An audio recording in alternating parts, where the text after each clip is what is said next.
We're gonna talk about the tax evasion allegations. Listen, I did commit tax evasion, but it wasn't on purpose!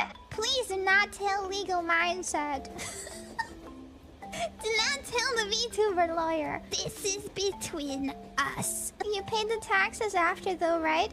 Of course I did. We're gonna talk about...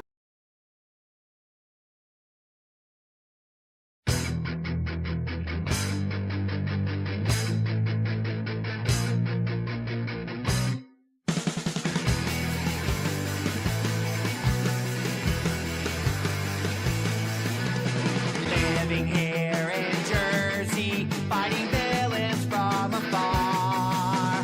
You gotta find first gear in your giant robot car. You dig giant robots, I dig giant robots, we dig giant robots, chicks dig giant robots.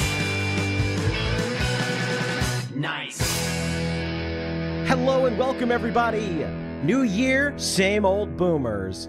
This is the Anime Boomers podcast. I'm Gator, he's Cody, and we're back for a new year of crazy drama, VTubers, anime, 400 gorillion isekais, and more. Of course, you know, I'm Gator, I'm the man that runs the show, the man that presses the buttons and does all the crazy OBS stuff, and let Cody take it away. I'm Cody. I'm just getting over bronchitis, so forgive my voice. I'm the guy that goes on the 10-hour tangents about, I don't fucking know. And I draw pictures too, but that's not relevant. He does draw pictures. Unless I draw something for the podcast or something, I don't know. But that's my side grift, I guess. And his art can be found on x.com/Buyerworks. Yes. He's And also Lord the author Schmecky, of but- Cloud Scratcher, which is cloudscratcher.com. It's a webcomic. Thank you. You're better at promoting me than me.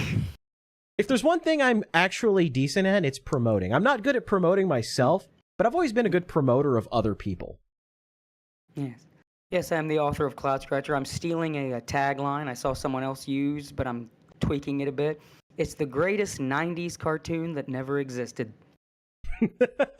That is very true. It's very reminiscent of the old days of, you know, the DuckTales cartoon, Looney Tunes, all that fun stuff. SWAT Cats, Bucky O'Hare. It's basically like I'm just taking everything I watched as a kid, put it in a blender, and just made my own. Like I'm making my own childhood cartoon in comic form because I can't animate. Well, that's okay, because I can't just really draw and I doing can't still animate, so I yap about things on the internet. You know, it's worked okay for me so far. And before we move on, if I may say, so starting next week, I'll be taking kind of a big personal leap. One of those, and as part of that personal leap, I will be, for a while, going full-time on the art thing. My only income will be art-related. And while I already, you know, have book sales and Patreon and all that, not only do I want to get more of that, but I'll be opening up for commissions. So if you're interested in hiring me, if you'd like to see how my art looks, you can go, like I said, x.com, twitter.com/BAIERworks. And hold on to that address, because I'll be posting a commission sheet soon if you want to pay me to draw something for you. As long as it ain't porn or a fetish, I'll fucking do it, bro. I'll fucking do it. Sorry, no 50-foot tall characters from Star Fox attacking buildings.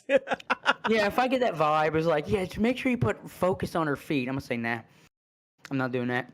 It's like, yeah, I just want you to, a cute girl wielding a balloon pump. Why is she wielding a balloon pump? I don't. Can you explain? I get vibes. Look, I want you to draw a picture of Sonic the Hedgehog and see there's this balloon pump. Nope. Yeah. If I get fetish vibes and, you know, no porn, I can say no. Other than that, I don't fucking care. I don't care if you want me to draw your cringe OC. I don't care if you want me to draw your fursona, your brony sona. I don't give a good goddamn. If the bank takes your money, and if it ain't porn or fetish, I'll fucking draw it. So if you got something you need drawn, and let me tell you something, I'm 1,000 times more professional than these other motherfucking artists you see out there that'll like put you on a queue and then never do. Because I'm just not feeling it today. We've heard Kirsha talk about trying to hire an artist. You will not have that problem with me. In fact, give me Kirsha's number. I could not for the usual reasons you ask for a girl's number. Get like she needs to hire somebody. I'm open. I'm available. My rates are negotiable. Her business email, because you could just tag Kirsha, I guess.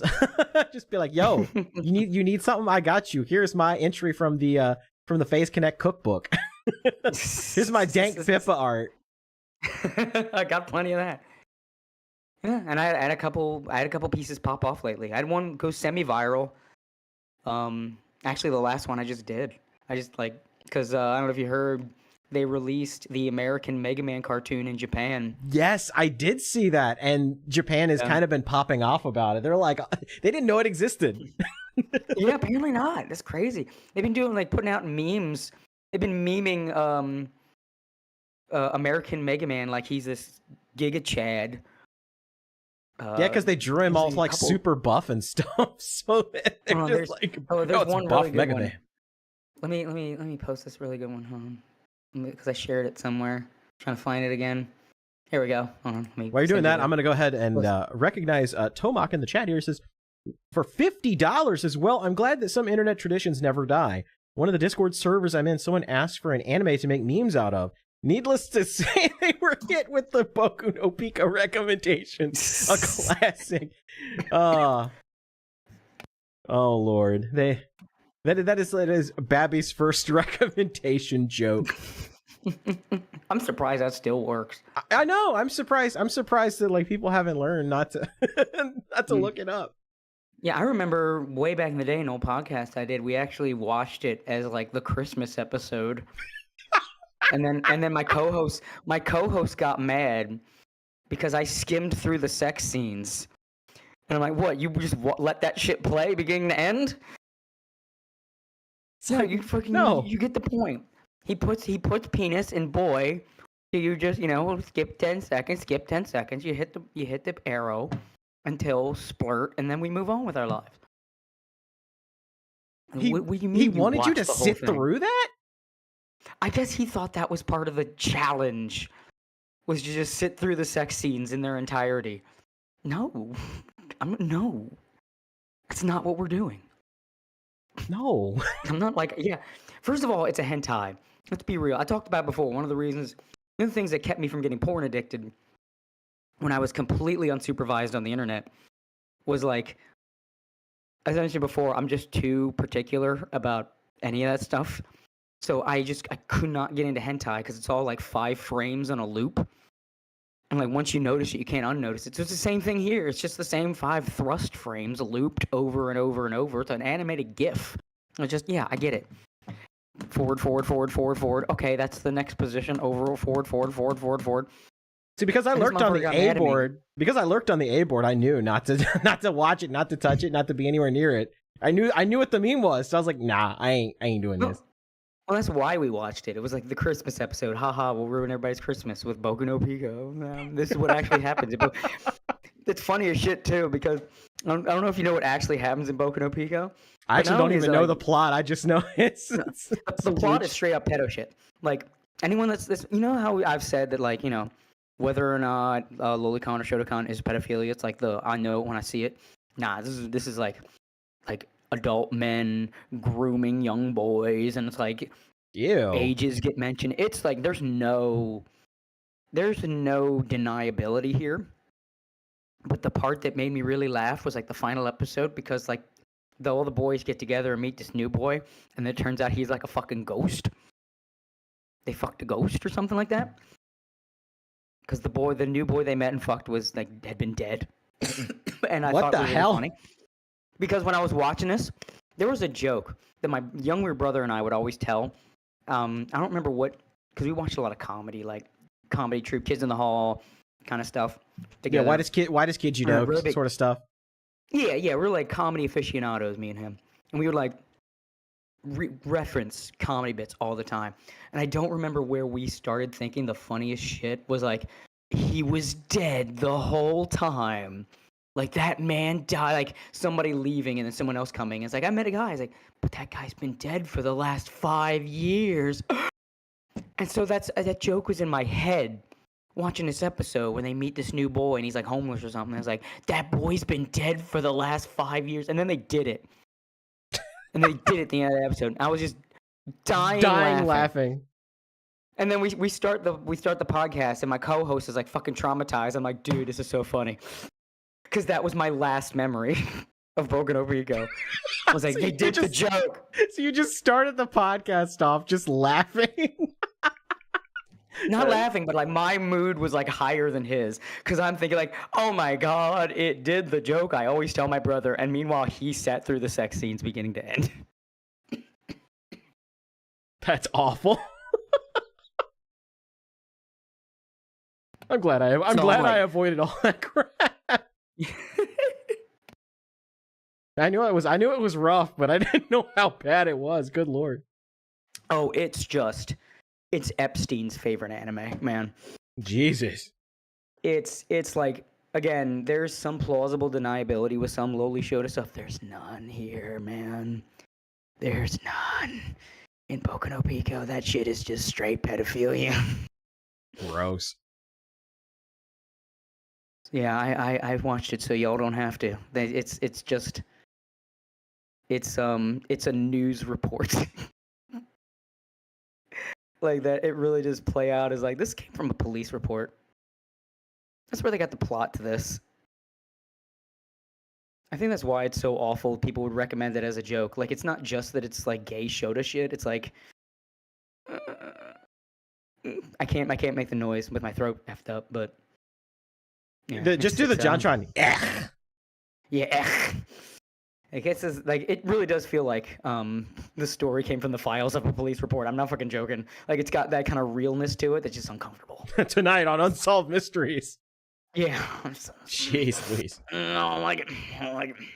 But like the fact that I skipped the sex scenes and just the end ended up accidentally falling into a in-joke I had with my brother just kind of softened the blow a lot. Yeah, I see chat's like, yeah, can we talk about anything else? Oh yeah, we got educating you. We got a lot of stuff to talk so about. You can drop knowledge on your friends. Like, I know what actually happens in Boku no Pico. Did you know they fuck a ghost? They have gay sex with a ghost boy. Warn you to stay the hell away from that shit. Jesus. JonTron discovered Animorphs last week. Did he really? That's amazing. Oh, you haven't seen it? Yeah, that was like one of his best episodes in like a long time. Like, he's been funny, but like, it felt like he's, I don't know, tired in some of this more recent stuff. Like, you get like a couple good jokes, but like, those old episodes were just rolling from beginning to end. That Animorphs episode, that was some classic JonTron. I'll have to check that out then. Like that was like JonTron got his groove back. Because I never get to YouTube never pops up whenever he like does a new video for me anymore, and it sucks. Really? It's like the nanosecond he put. I guess YouTube knows who my top people are because the nanosecond he posts, like, it's there, like right in my front page. But I also have stuff like de-mainstream YouTube and like some extensions on like that kind of block a lot of YouTube's bullshit. Oh yeah, that's probably a good idea. I need to invest in something like that. Yeah, I definitely recommend de-mainstream YouTube. That makes that site so much better. Someone in chat said that this is the first JonTron video that actually popped up for them in months. Wow. Yeah. It's classic JonTron, man. You gotta watch that shit. All right, here's the video you posted here. This is a Japanese meme. This is a Japanese meme, so your mileage may vary. You may not understand it. From the this is kind of encapsulates how they've been depicting American Mega Man. That's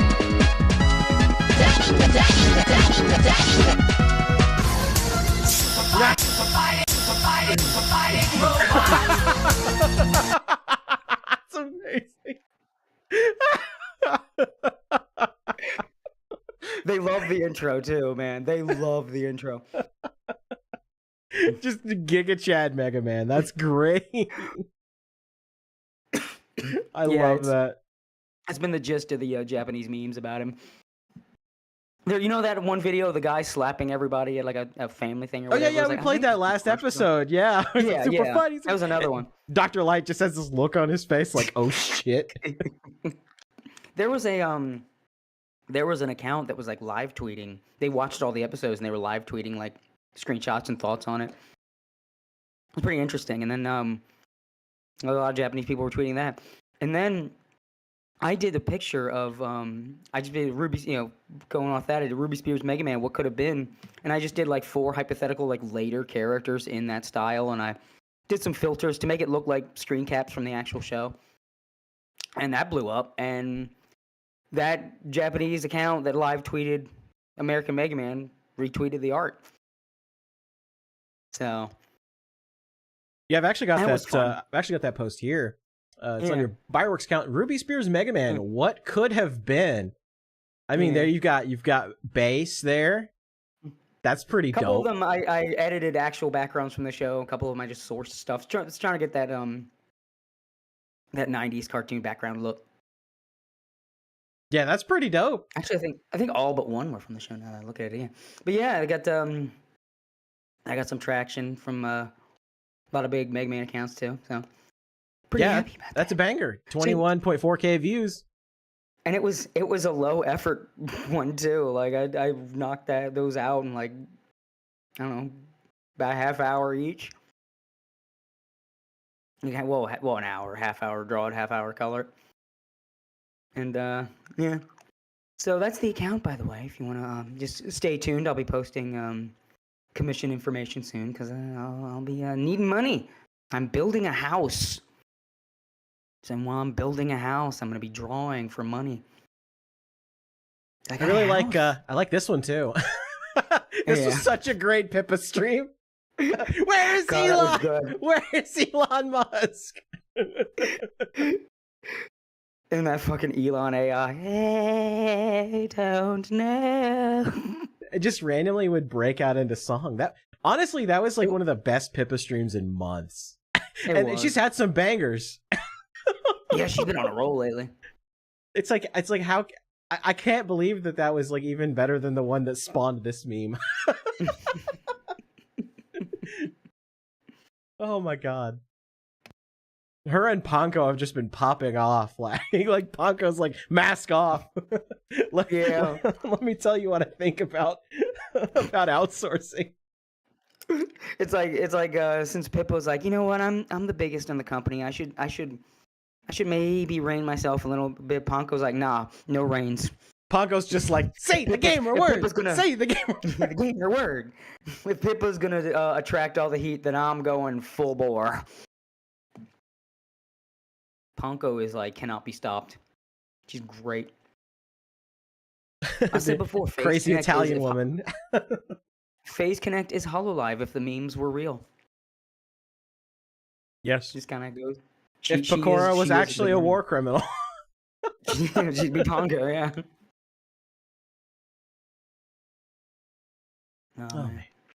We should probably actually get into the news. We had a little bit of fun at the beginning of this, because this is going to be a little bit of a ranty episode. Because there's a lot of stuff that's kind of happened over the past 2 weeks, but especially recently that really grinds my gears. I think it grinds all our gears for good reason. For good fucking reason. Well, I guess we should go ahead and start with the least interesting topic first, which of course is ArmzGurl. Yeah, this is insane. This is so psychotic. This is the craziest thing I think I've ever seen. I'm still not over this. She puts out, I mean, how do I say, an 11-hour Vic Mignogna video. 11 hours. 11 goddamn hours. It's so long, Gator couldn't even fucking pull it up just to pop it on screen. Yeah, I opened the transcript. I opened the transcript because I'm like, oh, well, we obviously can't play the video because she'll just strike the channel and DMCA us. So I was like, well, I can just pull up the transcript and just like read off the transcript. I tried to load the transcript and my computer started dying. because of just how much text it tried to generate. 11 hours. Chat's like, that's hilarious and terrifying. Yeah. This is just how pathetic she is. So, you know, a little backstory here. Like, the entire Kick Vic saga really started from ArmzGurl. We call her ArmzGurl. She's a freakishly long arms. I don't know if it started from her, but well, she was the an modern early adopter. Like the modern like push for it really started because. Well, yeah, I don't know. She did start the hashtag, if I remember correctly. She did start the hashtag. Now, of course, she didn't do it by herself. Yeah. She was kind of the vehicle they used to get things out there, like the sacrificial lamb, as it was. And so, you know, she was the one that was primarily pushing a lot of the lies, a lot of the slander, a lot of the defamation. And that's why when you go back to like the Weeb Wars stuff, a lot of the early videos were really about her and the things that she was saying specifically before Monica and Jamie and the rest of them really took more of a public stance. It was her and her sycophants and the people around her and her friends that were really really started the Kick Vic stuff. And of course, like, she wanted to use that as a vehicle to fuel, you know, oh, I'm going to, you know, grow my channel off of this and I'm going to be a big star. And, you know, it just didn't happen. I mean, a couple, like, what was it, like 2 or 3 years ago, we did kind of a look in on ArmzGurl to see what she was doing, and she had like 3 viewers. Yeah, she has always been chasing fame, and like, I don't begrudge someone for trying to, you know, chase success, but she's not talented. She's not charismatic. She has nothing to offer, and she's she's got the personality of sludge. Like, she's just a bad person. So she offers nothing, but she's still determined to she just wants clout. Because I think there's a difference between wanting success and wanting clout. Like, you want to build something, earn something, make something. That's success. You just want your name to be important and people to pat you on the head. That's clout. And what she wants is clout. And she's always wanted it. She's always tried to get it off the back of someone else in some way, you know, latching onto that guy with the glasses. And every time she's put herself in the spotlight, she's failed to catch on because she, again, has nothing to offer. She's not even attractive. She can't even get simps. Like, you have these e-girls that have nothing to offer but are, you know, something to look at. So, like, the most pathetic among us will still latch on to them anyway. Because, you know, pretty girl. She doesn't even have that. She's, like, deformed. She's, like, fat here with long, skinny arms and fucking rat teeth. Like, what are you? What are you? What is your phenotype? And, like, she's a prime example that physiognomy fucking works. Because she really is as ugly on the inside as she is on the outside. And she just won't go away. No, she won't. The internet has told her many times, we're not interested in you. And she won't take the hint. She tried on that guy with the glasses. The material she put out was just unentertaining. You know, uninteresting, no merit to it. She had some of the least memorable shit whenever she would appear on that guy with the glasses anniversary stuff.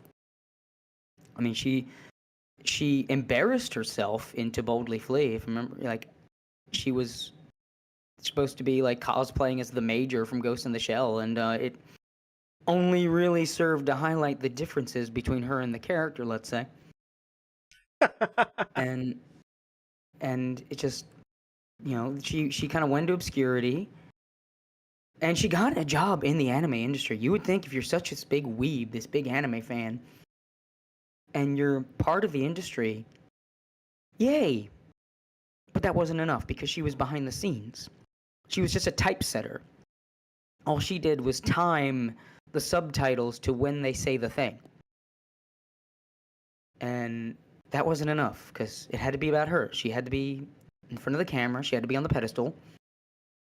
And Vic Mignogna was her ticket because she adopted, of course, activist leftist beliefs, because what failed internet personality from the 2000s didn't.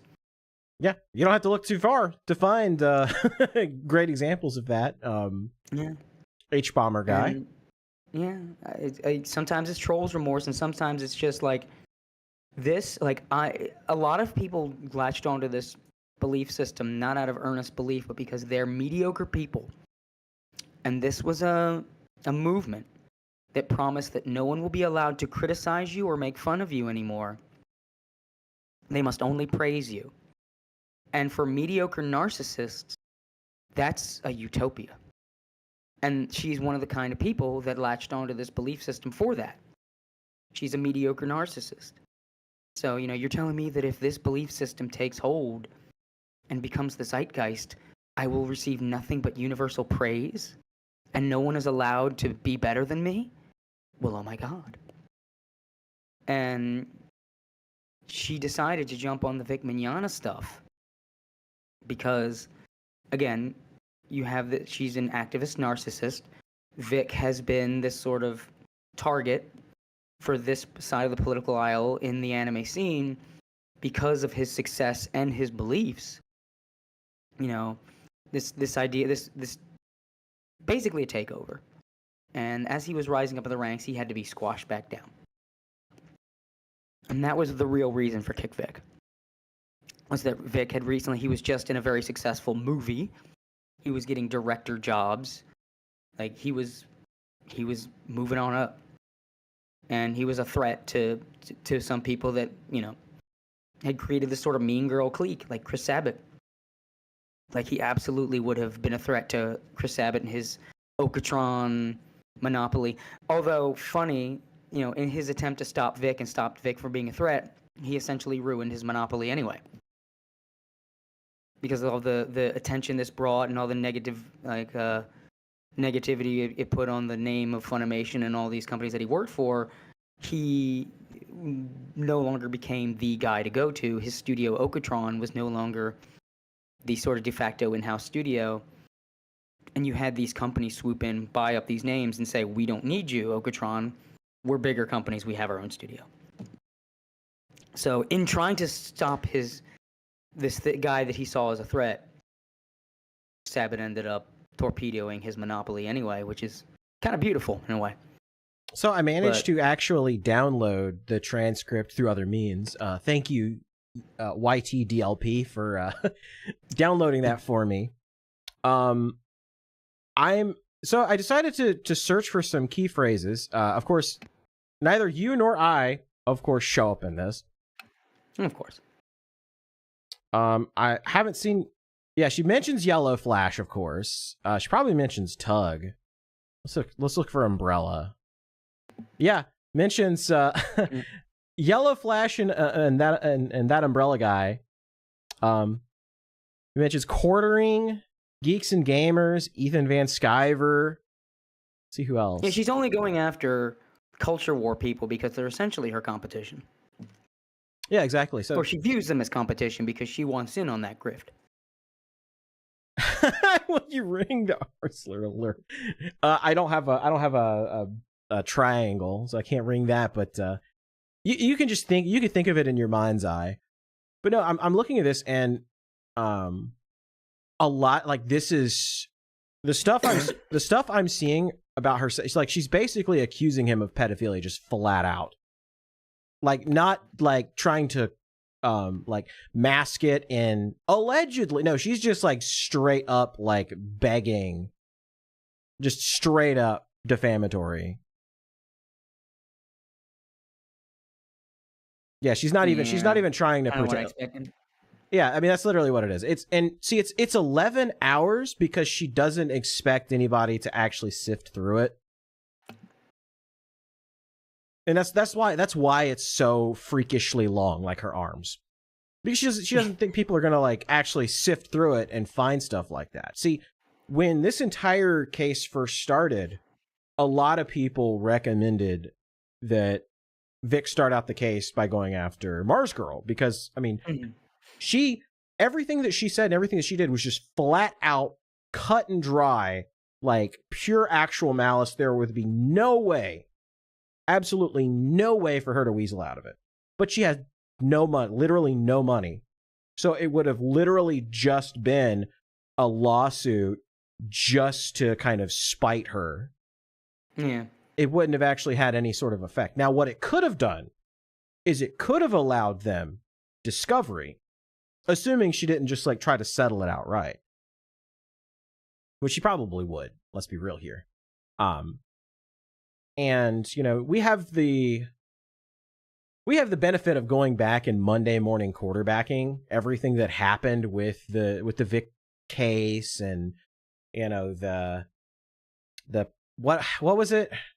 I can't the motion, or I can't remember exactly what it was, but there was some legal showmanship that happened towards the end of the case that it just derailed the entire thing, because you had a hostile judge who had planned on running for a higher office, and so he wanted to get rid of this case as hard as he could, because he was like a rhino Republican, and so he had to run in Texas. And you had, you know, this guy versus these two women, and it would have been a bad look for him running in, you know, even in a relatively red state like Texas. So it was a disaster from the get-go, and he didn't want to deal with this case. So he took the first exit that he got, which was Ty Beard, who was Vic's lawyer, worked for the law firm that represented Vic. He improperly notarized a document, which was kind of the entire crux of the legal argument, because to that point they hadn't quite established enough of a basis to say outright that yes, this was a bunch of people, they were conspiring, they were clearly like this was a whole plan, they clearly defamed him, and here is like the solid proof that we have from another person that, you know, the sworn affidavit. Yeah, it was a sworn statement and affidavit. And if that had been accepted, it would have easily passed any sort of anti-slap standard, because it would have proven without a shadow of a doubt there was an actual malice standard there. But because there was political showmanship, and they liked to submit documents at the last second as kind of an FU to, you know, the other side, the judge just said, no, I'm just not going to consider it. Yeah, someone just said, judges always love to dispose of a case on a technicality or other motion so they don't actually have to deal with the trial. Yeah, and that's exactly what happened, is the judge was already hostile. He was already hostile to Vic and Vic's counsel, and he didn't want to, you know, it's like, I don't want to deal with this shit. And so the first chance that he got the opportunity to throw the case out, he did. And at that point, it was over. You know, we get the benefit of looking back at the case and kind of picking it apart and looking at different aspects of the case and being like, well, what if this was done? What if that was done? And I think, in my personal opinion, I think that even though it wouldn't have gotten him really anything materially beneficial, I think if Vic had been able to get ArmzGurl on defamation just outright, then I think that it would have built the case, especially if he was able to get discovery and was able to get her DMs with other people and her conversations. I feel like that would have materially benefited his trial and his case, and would have allowed him to really kind of like establish that, okay, ArmzGurl is friends with all of these people, they have conversations, this is ArmzGurl that's saying all of this clearly defamatory stuff, she's associated with them, we have her DMs with these people, here's a bunch of stuff that they said in private, you know, they told her to do this, they told her this, they told her that. And unfortunately, you know, it's over, so that'll never happen. And, you know, I mean, granted, now Vic could go after her over this video. I don't think he will. Because there's really no... be to gain? I would think, I would say if anything, he should just use some kind of legal means to make her take it down, if anything. But I mean, who's going to even watch it? Well, that's the thing. Nobody's going to sit through 11 hours of this video. I mean, I briefly considered sitting through it just so I could, like, look at it and debunk the lies, but it's like, you already know all of the lies that she's going to say in this video. She's going to call Vic a pedo. She's going to she's going to bring that thing up where they mixed him up with somebody else and just was like straight up like, no, that wasn't Vic. You're mixing up a case between him and somebody else completely different. You're going to go into the, Vic refused to draw the art here because he's actually a bigot and all this other dumb stuff. And the worst part, the thing that really makes me mad the most is that she deliberately used a charity, a domestic violence charity, sexual assault charity as a shield to try to shield herself from criticism. That tells you what kind of a shitty person she is. And everybody knows that's exactly what she did. Yeah, I don't even have anything to add. That's just very correct.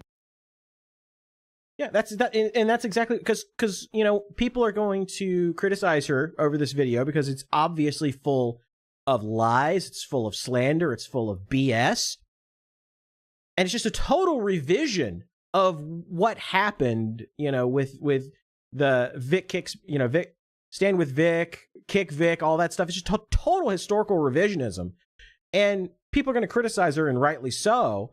And she's going to go back and say, oh, I can't believe you're attacking my video. Don't you see all this money I raised for victims of violence?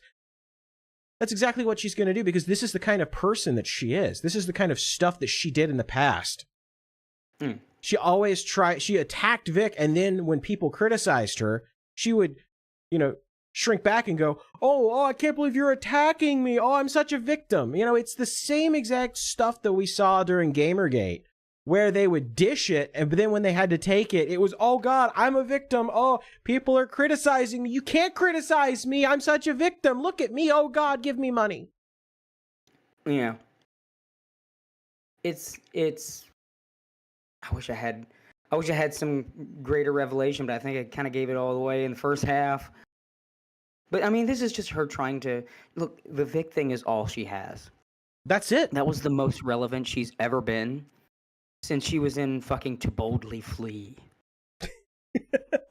I mean, she wasn't all that in Channel Awesome to begin with. I mean, and you look back at what happened to Channel Awesome, and everybody's career is basically cratered except for the people that got out early. And Doug. And yeah, the guy who started it all, Doug Walker. Like, we know now from hindsight, those people were really just riding his coattails. Yeah. Very, very few of them had any sort of talent whatsoever. And the ones that did, they got the hell out of there as quick as they could. Or if you're Guru Larry, you're staying for the meme. Right. Exactly. Because it's funny. Yeah. It's just... This is so naked and transparent. Like, she can't let Vic go. Because, again, it was the only time she quote-unquote mattered. And I mean, from what I understand, she lost her job working in, like, anime typesetting. I don't know if she has a new one. And, like, she has nothing. The fact that she sat down to record 11 hours of audio for this video tells me flat out that she clearly doesn't have a job that's regular to the point that it'll, because I couldn't sit down for 11, and it's an 11-hour video, so she had to have recorded it for way longer than that. Not to mention the time it took to edit an 11-hour right. video. The time it takes to edit an 11-hour video. Even like the fastest creator is not going to be able to edit a video at, like, if it's an 11-hour video, 22, like, editing a video for 22 consecutive hours, like, that would be light speed. Like, that would be like the fastest person in the world. Like, Sonic the Hedgehog couldn't edit a video, an 11-hour video, in 22 hours. Like, she's probably been spending weeks, if not months, on this one video. And clearly, while she was doing it, just break it up. Yeah, Couldn't right. even break it up into parts. No, she didn't. And you can tell that she spent a really long time working on this video because she's been eating DoorDash, clearly. I mean, good lord. Like, she's almost as fat as Monica Rial now. Yeah, I mean, look, it is low-hanging fruit to go after someone's appearance. Yeah. But hey, But, I'm a chunky man. I can say it. I've got the fat pass. I've got fat privilege. I can say that's a big woman. Well, I don't, and I'm still gonna say, look, yeah, it's low-hanging fruit, but I mean, look, you want to play this game? We can play this game. You want to defame people? You want to, you know, just go around saying so and so is a pedophile with no scruples or no, you know, checks on yourself? Then I don't care. You're fucking horrendous looking. You are the poster child for physiognomy. You are why, in like cheesy 80s fantasy stuff, bad guys were always hideous and deformed. Because I think deep down humanity kind of knew that there was a level of ugly where it's like, no, that's like a brightly colored animal. That's nature telling you danger, danger. And you are that. You are that. Your appearance, your voice, your personality, your thoughts are a tribute to the divine's own distaste for you. God hates you. And one need only look and listen just in your general direction for all the proof they need. If you want to play that game, I will play that game. And I have a lot more concrete evidence on my side of the game that you are quantifiably terrible. That is why your attempts at clout chasing, your attempts at success, your attempts at being an entertainer have been met with abject failure. You had a large platform multiple times, and on both major occasions that the world's eyes were on you, they eventually threw you away because you offer nothing. When you were making haha funny quote unquote review videos, in the age of haha funny quote unquote review videos, and you were on the biggest platform for said type of videos, you were discarded. People did not have a taste for you. And then you got up on stage again. You were all the anime scene activists, you know, best girl, you stick it to that Vic Mignogna. And then they too had no more use for you. They had a distaste for you, tossed you to the side. You offer nothing. There is no reason for you to continue to attempt to be a presence in the lives of others. Go away. And there you go. That's my little final words to this thing. Yeah, and I'm flipping through the video now, and literally she starts out by essentially trying to say that all Christians are pedos, and uses that as like her argument as she goes into she attacks the schools that he attended and all this other stuff. Like this is literally insanity. Yeah. This is we are witnessing mental illness here. Well, I said on the AO Twitter, Vic has become the Arnold to her Helga. Like, I think she does have some kind of fixation on him. I know, you could joke, say she's in love with him or whatever, but if she is, she's more like she needs him, and she's enamored with what he gives her, or what she perceives he gives her, because, again, the cloud has dried up on the Vic shit for her. It's just sad. I think the general consensus is it's just fucking sad whenever she chimes in on Vic again. And with Vic sort of now married and building his own studio, you know, bit by bit. Like I think it's sort of slowly. I don't think it's dawned on her, but it is slowly looming over her. The final abject failure, because I think it's inevitable that Vic Mignogna makes a major comeback. I think he's gonna have his Stephanie Nadolny moment, and once that happens, what will she have? She will have utterly failed. Vic he still has his legions of fans. He'll still have tons more fans. He'll have all the public support. It's going to happen. The majority opinion is going to be on his side. We've seen the Overton window shifting. We've seen the zeitgeist change. People are done with your type. They're done with all of that shit. I think I'm 100% convinced the majority does not buy the Vic Mignogna accusations. No, they don't. Yeah, and it's just going to be Vic is going to come back, and people like her are going to complain. How dare you? How dare you hire Vic Mignogna?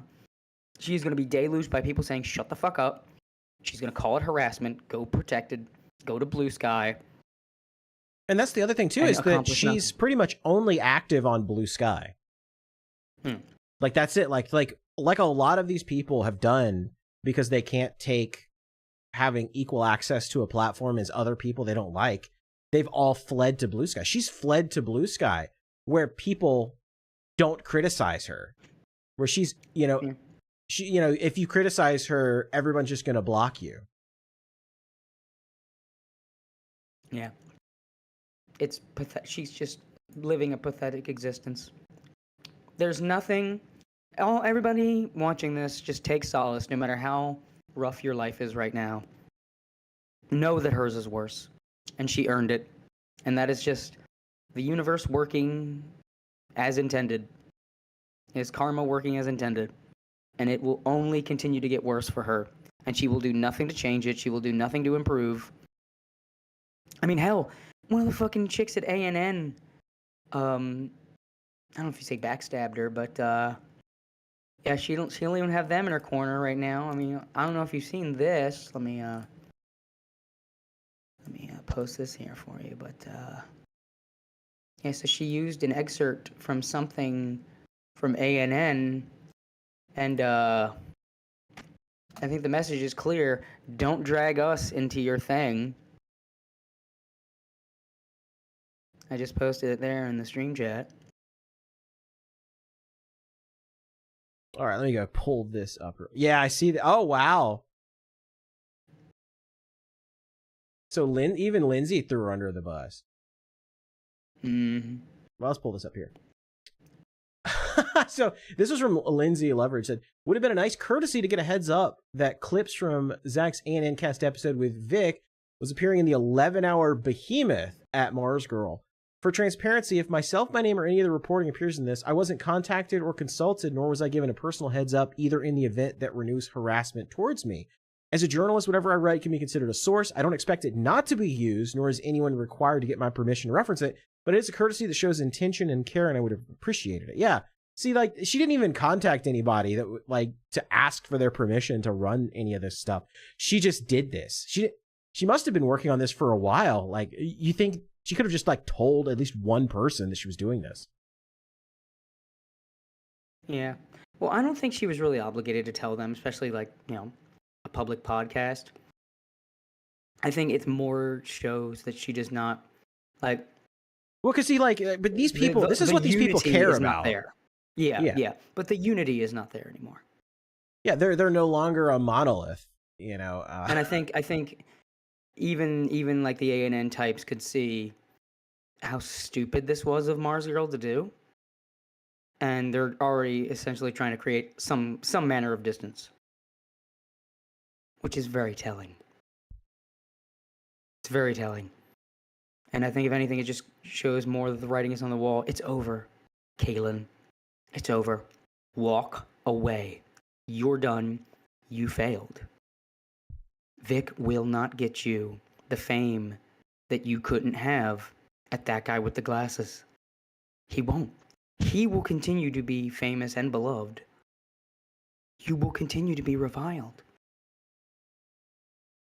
And these are the people that you have in your court. that realize that you're a liability. Creating this. It's over. Time to walk away. Acknowledge it's never going to happen. Your name will never be in lights. You will never trend. Go away. I mean, literally, this like I'm just kind of skimming through the video, looking at the like the text that pops up, and literally, like she's just calling him a predator. Like the entire video, that's all it is she's just calling him a pedo. Yeah.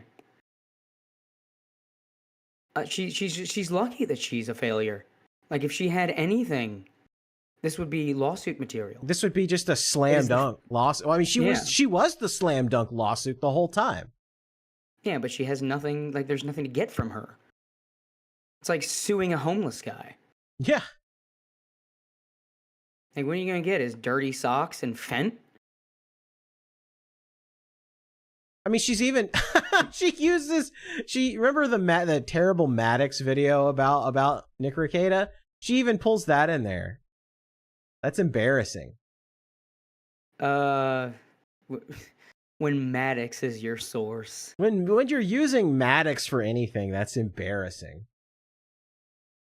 Oh my god. She's a big fan of banana ducks. Yeah, apparently so. I mean, just nothing in this video is based in reality. It's all the numerous fan fictions they've written over the years, with her like spurging over the top of it about why you need to listen and believe. This is just insanity. She's hoping to reignite Vic Mignogna discourse so that she can be relevant again. That's all this is. That's literally all it is. She's just trying to reignite all of this stuff because she's desperate for attention. And you're getting the attention you're getting the attention you ordered, but this is probably the least interesting thing we're going to talk about today. Yeah, and because it's just pathetic. It's sad and it's pathetic. And I think the length of it too really does speak to how bullshit it is. Because you ever see someone lying to you and they're just really desperate for you to accept their narrative, so they just keep going on and on and on and on as if they can talk over reality. Like if they barf enough of this lie, they can envelop the truth. And that's how this feels to me. Like if you that liar that goes on and on and on, keeps weaving this tale and telling you how things are supposed to make you feel, you know, and just trying to set the stage. Look, instead of she just even makes a big deal. She even makes a big deal that Null from Kiwi Farms went on Rekieta's show. Like this is the most bargain basement bullshit level of arguing in this video that I have ever seen in my life. Yeah, it's just, again, it's she's just saying things that appeal to the blue sky crowd. Like that's it. She's just trying to reignite this so she can be relevant again. That's all this is. It's so sad, transparent, pathetic. It really is. Like this is embarrassing. If I did something this cringy, I would leave the internet forever. Because this is like there's no defending this. Like everything in this video is just pure mental illness. It's kind of Ralph levels of sad. Like you're seeing the desperate gasp of someone who is done, just going, "Nah, I'm not done. The career's I'm over. Still relevant. It's crazy. I'm still relevant. I'm important." It's crazy watching somebody whose career just never went anywhere, like try to throw something against the wall just to get any sort of attention that they can get. It's embarrassing. I mean, in that way, it's a little sadder than Ralph. Maybe not so much with the pill popping and everything, but at least Ralph was relevant at one point. And she always wanted that. She wanted to mean something to the internet, and never was.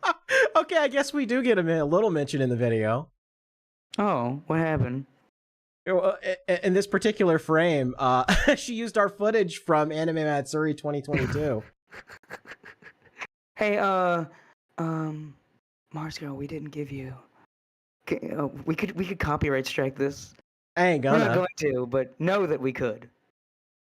Well, now It would be cheeky. It would be terribly cheeky. Well, now I feel like I could play some of her video for tit for tat. You know, if you try to take us down for criticizing, we can get you. But I'm not gonna because that's not how I roll. Yeah. But no, I think that's funny. So we do get a little mention, even though like you and because we were on that first Vic stream. Mm-hmm. We were on the. I'm the one that. I've always joked that the whole thing was my fault because I'm the one that got Nick in touch with Vic in the first place. Yeah, it's kind of it's kind of Cody's fault. I'm kind of sorry. I'm not entirely sorry. I mean, I'm a little sorry. No, the thing is that the intentions were all good. It's just things just turned out badly. Yeah, and it was kind of it was out of our hands, unfortunately. I still think the culture war grifter YouTubers that latched onto it owe me some residuals though. Just a little bit, just cut me a check. Let's say $50 each. $50 from each of you. Just a little $1 off the for top every video. there. Yeah, a little bit. I mean, you owe me, motherfuckers. Don't pretend like you don't. Yeah, RP for 5. Oh, it's a little. What's that? A little dancing lemon. I like that for $5. That's pretty cool. Little dancing lemon there. But no, I just think that's funny. No. Cody doesn't have access to the channel. He's not gonna DMCA her. I wouldn't, but it's one of those things. It's like you fending off some punk trying to jump you on the street. And you hold the gun. They got a knife, and then you pull out a gun. And it's like, I could shoot you right now. I'm not gonna. You can run away. But know that I could.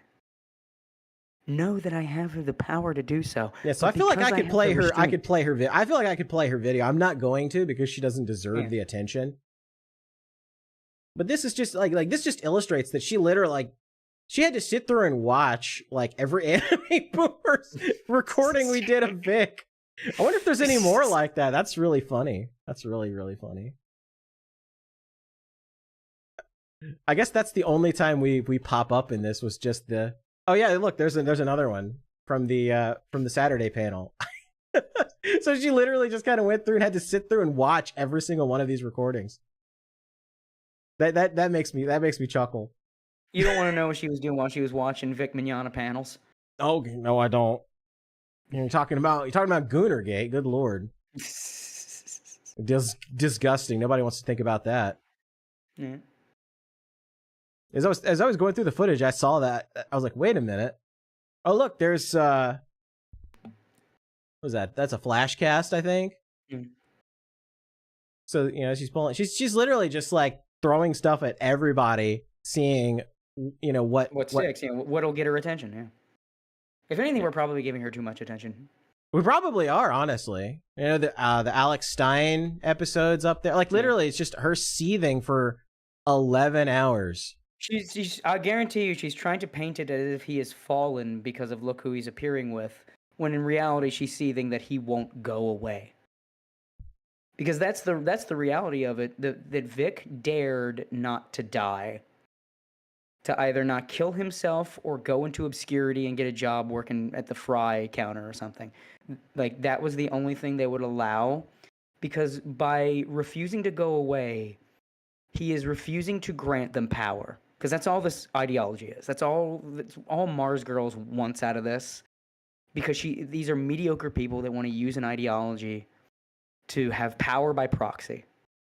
Because it's the only time in their lives they can have power over others.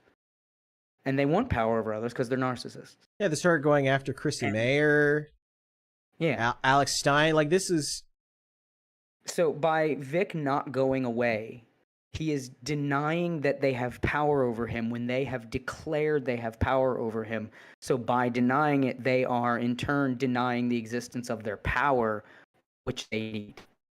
And that's why it infuriates him that that Vic won't go away. And Vic continues on and continues to have fans, continues to have a presence, is building up a studio.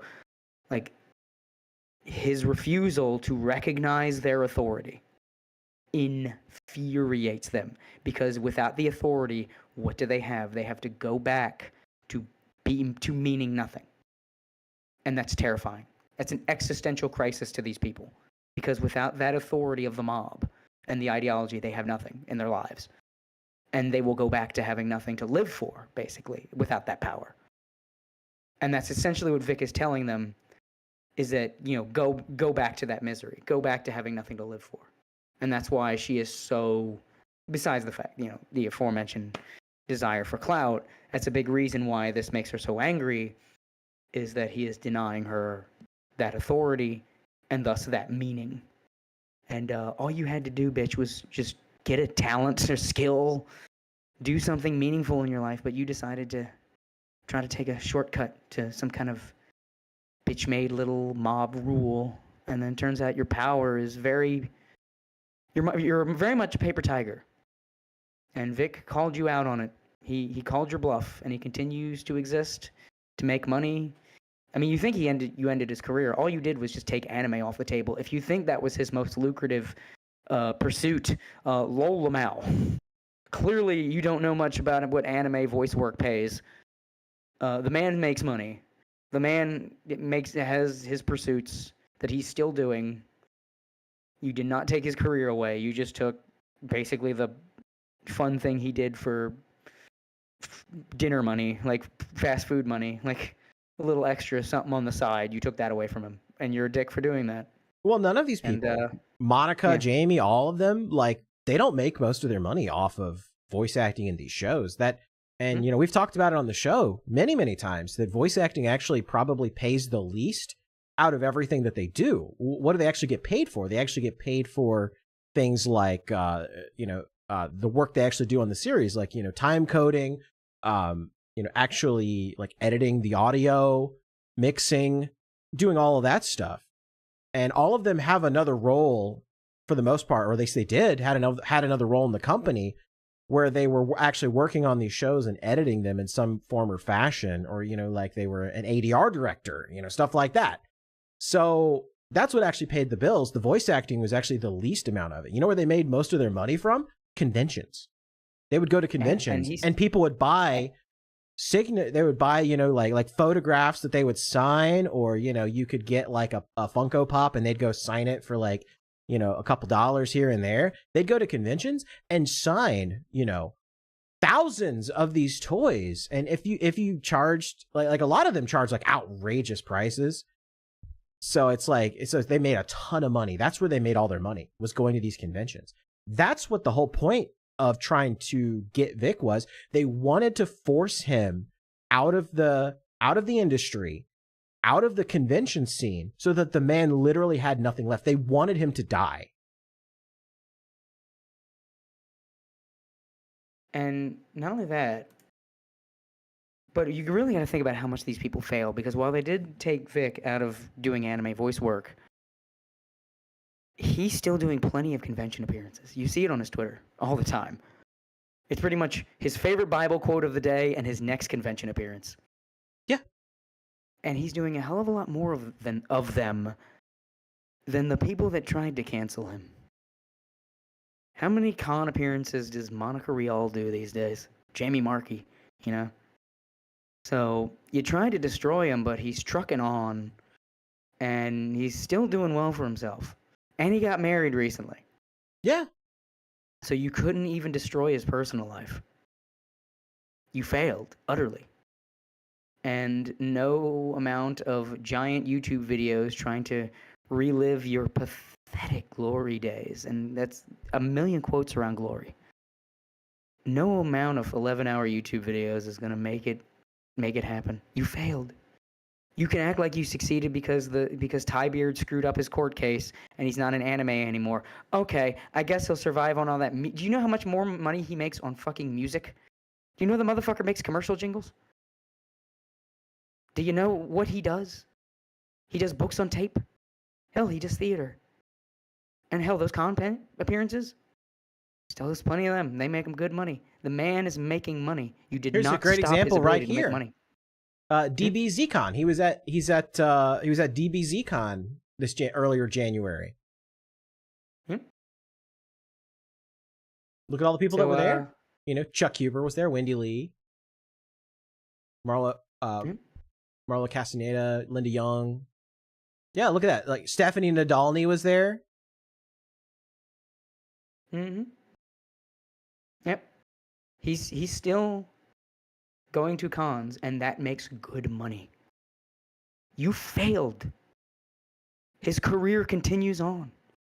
Just not doing anime voices, and I guarantee you, he'll be doing that too. In a few years' time, you watch. He'll be doing that too. So, I'm sorry. It's not happening. You will not have power over him. You will not have power over others. It's time to find a trade. Walk away. Go away. You have failed. And Mecha J in the chat pulls up a good success- point here. So if you bring up that he's making money, they cope and say, well, that money he has to pay Monica and Jamie as if he can't make all that back. Here's the kicker. Here's the kicker to the whole thing. There's like a million different ways, even if you lose a court case, that you can like stash assets so that you basically pay them like next to nothing. Yeah. Assuming it's not just already over anyway, like it's already been paid and finished. Yeah, and that's he probably did, because what they're going to take into account, was like, you know, his assets and all that stuff. Well, obviously, any smart person would have like put that in somebody else's name and all that, because they were talking about how they were going to get his house, they were going to get all, you know, his vehicle, they were going to get all this stuff. Yeah, that ain't going to happen. Yeah. Yeah, it's over. You failed. Their idea of a victory, it's like you shot a sleeping giant and you think you won because of the bleeding bullet wound that the giant had after it got pissed and crushed you. But you made the giant bleed, so you win. He's fine. He's fine. He's still got legions of fans. He's still making appearances. He's still making money. He still has a career. You didn't end him. You couldn't end him. You can't end him. You do not have the power you think you do. Anyway, I feel like we're kind of going in circles at this point. Pretty much. I mean, what else is there to really say? But, you know, these people are angry. Well, you know, like, remember, God, was it like a year ago that they, Rial and Marky did that stupid podcast thing that was very short-lived? Like, it's just no one cares about them anymore. They're going to keep trying to bring this stuff back up, but everybody's already moved on. Vic's moved on. Vic's doing well, and that's what pisses them off. Like you said, it's over. Just move on. Just move on. Yeah. But they won't. They won't. And I'm sure that this will probably spawn more discussion about stuff that's, you know, already been disproven, that's already been thrown out, that everybody's already basically said, yeah, you're an idiot. Even her own allies have basically said, yeah, this is stupid. So, you know, it is what it is. You know, she wanted the attention. She gets the attention, I suppose. Yeah. And it'll be a flash in the pan, and then everybody will forget. And except for she'll be known as the chick that's obsessed with Vic Mignogna. That's how she's gonna go down. She already is. That's how everybody knows her. They're like, oh yeah, that's the chick that like is obsessed with Vic and only brings up Vic, and her entire career is just literally tied to hating Vic Mignogna. That's literally it. That's all she's known for. Her entire identity is tied to another man that really wants nothing to do with her and could care less. And will continue on without her. It's very sad. Mecha J says, also, Vic announced he had partnered with a UK talent agency a year ago, so he's still focusing on his career. Yeah. And his career's going pretty darn good. Yeah. Wouldn't be surprised if he ends up appearing in like some UK stuff too. Which I don't know if you know, they have a voice acting scene over there, and in a lot of ways, it's a hell of a lot better than the English voice acting scene.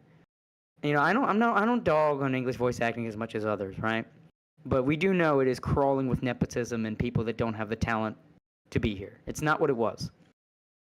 But the UK, bro, you ain't played Final Fantasy 14. I know you don't know.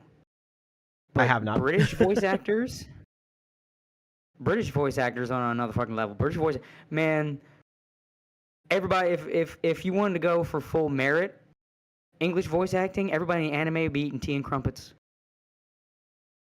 Like the British dude. This is why one of the reasons you got to play Final Fantasy 14 at some point. I mean, yeah, it stops being good after a point, but yeah, like, I've heard a lot of 80, people 90 really mad about the latest expansion. Yeah, and I said before, I think the like Endwalker, you know, ended with a wet fart. Like near the end, it just fumbled the bag. But I mean, not even all of Endwalker. Like it was like, maybe like when it gets to like the 2/3, like past the halfway point, it starts to. But I mean, right before that, Shadowbringers, and that's just peak fiction. Like Shadowbringers is just peak fiction, and a lot of that English voice acting is selling that shit. Like, my God, Emmett Selk. As great of a character as he is, I'm damn sure that English voice actor is was a big help. You know, and like that, the thing with Ardbert. When he was, you know, scream crying, we did everything right, and sell the way he sells it, that just hits, man. I did nothing wrong. I did everything right. I mean, it's literally what it said, because like they you know, it was the whole thing of like they were heroes, but they essentially killed the wrong bad guy, and it ruined the world. That's the abbreviation of it, and then now they're hated, you know, in the history books. And you know, he's kind of lamenting of how everything went. Like, we did everything right, and still this happened. And the way the actor sells it, like the British fucking voice acting scene is on another fucking level. I think that's why like all Final Fantasy now is British as fuck. I mean, they went hardcore into it with 16. Like, it's like 16 is like super British. Yeah. So like, I would not be surprised if Vegas just like, that's greener pastures. Just voice with the British. Just do it from home. It's like everybody else is British. Here's this American guy. Like, I don't recognize that American guy. You just roboted for just a split second, but it's better now. One of these days, I'm gonna get you to play 14, and you're gonna be weeping with the rest of them. Both because the story is so sad, and then when you get to the bad expansion, and it's like, what happened? How did you go from Shadowbringers to this? We'll see. Really like we'll see. I don't know if I need any more addictions at this point.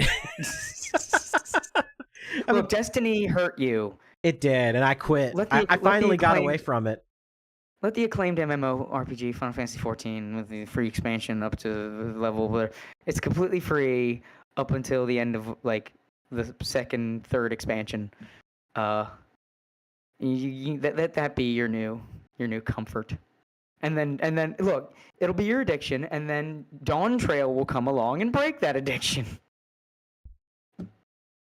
Because the story has a finite end. Once you reach that, I guarantee you'll be like, okay, I can stop. Like, yeah, you should stop. Because after that, it's not that great. Yeah, it's I've been told that like get to the end of Shadowbringers and then it's like, yeah, you're done. You don't have to play what is it, Dawnbringer or something? Dawn Trail. Dawn Trail, yeah. Because there's Shadowbringers, and then there's Endwalker, which is the resolution. Like I said before, it bills itself as the resolution of the myth arc, but Shadowbringers' patch quest kind of is, and Endwalker is more tying up loose ends. And Endwalker's really good until a certain point. And then it's just like there's a lot of wait a minute, wait, you just pull that. It's a lot of ass pulls. And it's like that doesn't make sense. But it's emotional.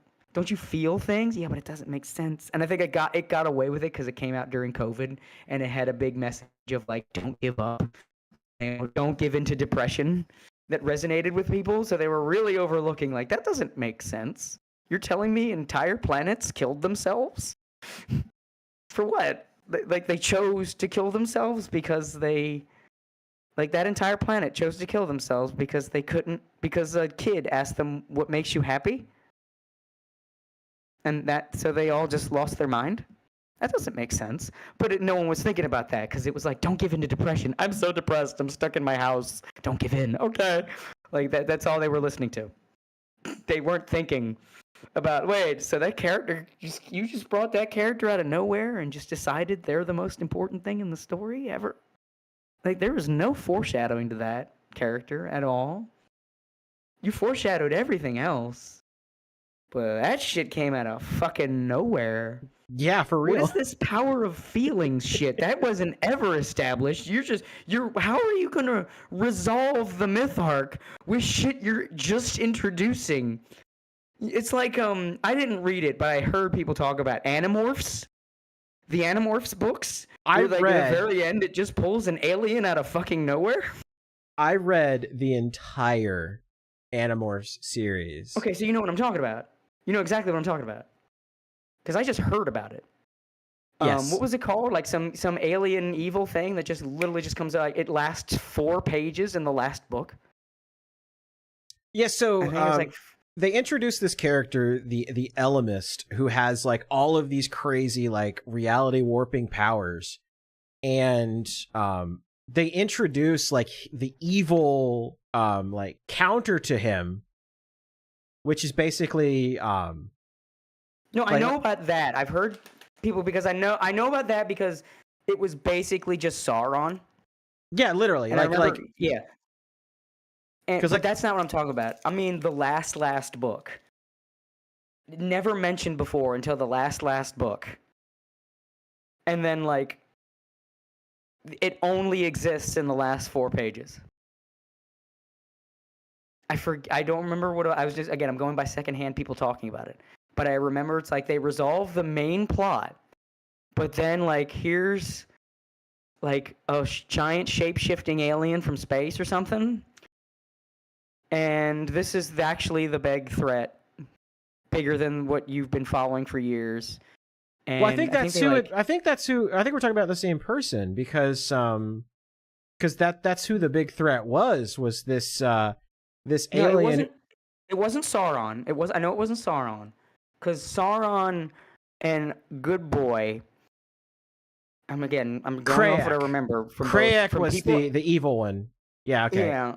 I know that's not it, because the alien had a regular name, like The Thing or something like that.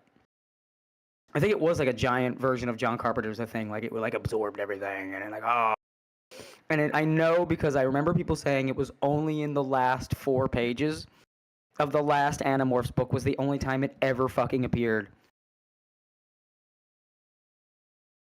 And I remember that because, like, when I saw that was Endwalker. That was fucking Endwalker.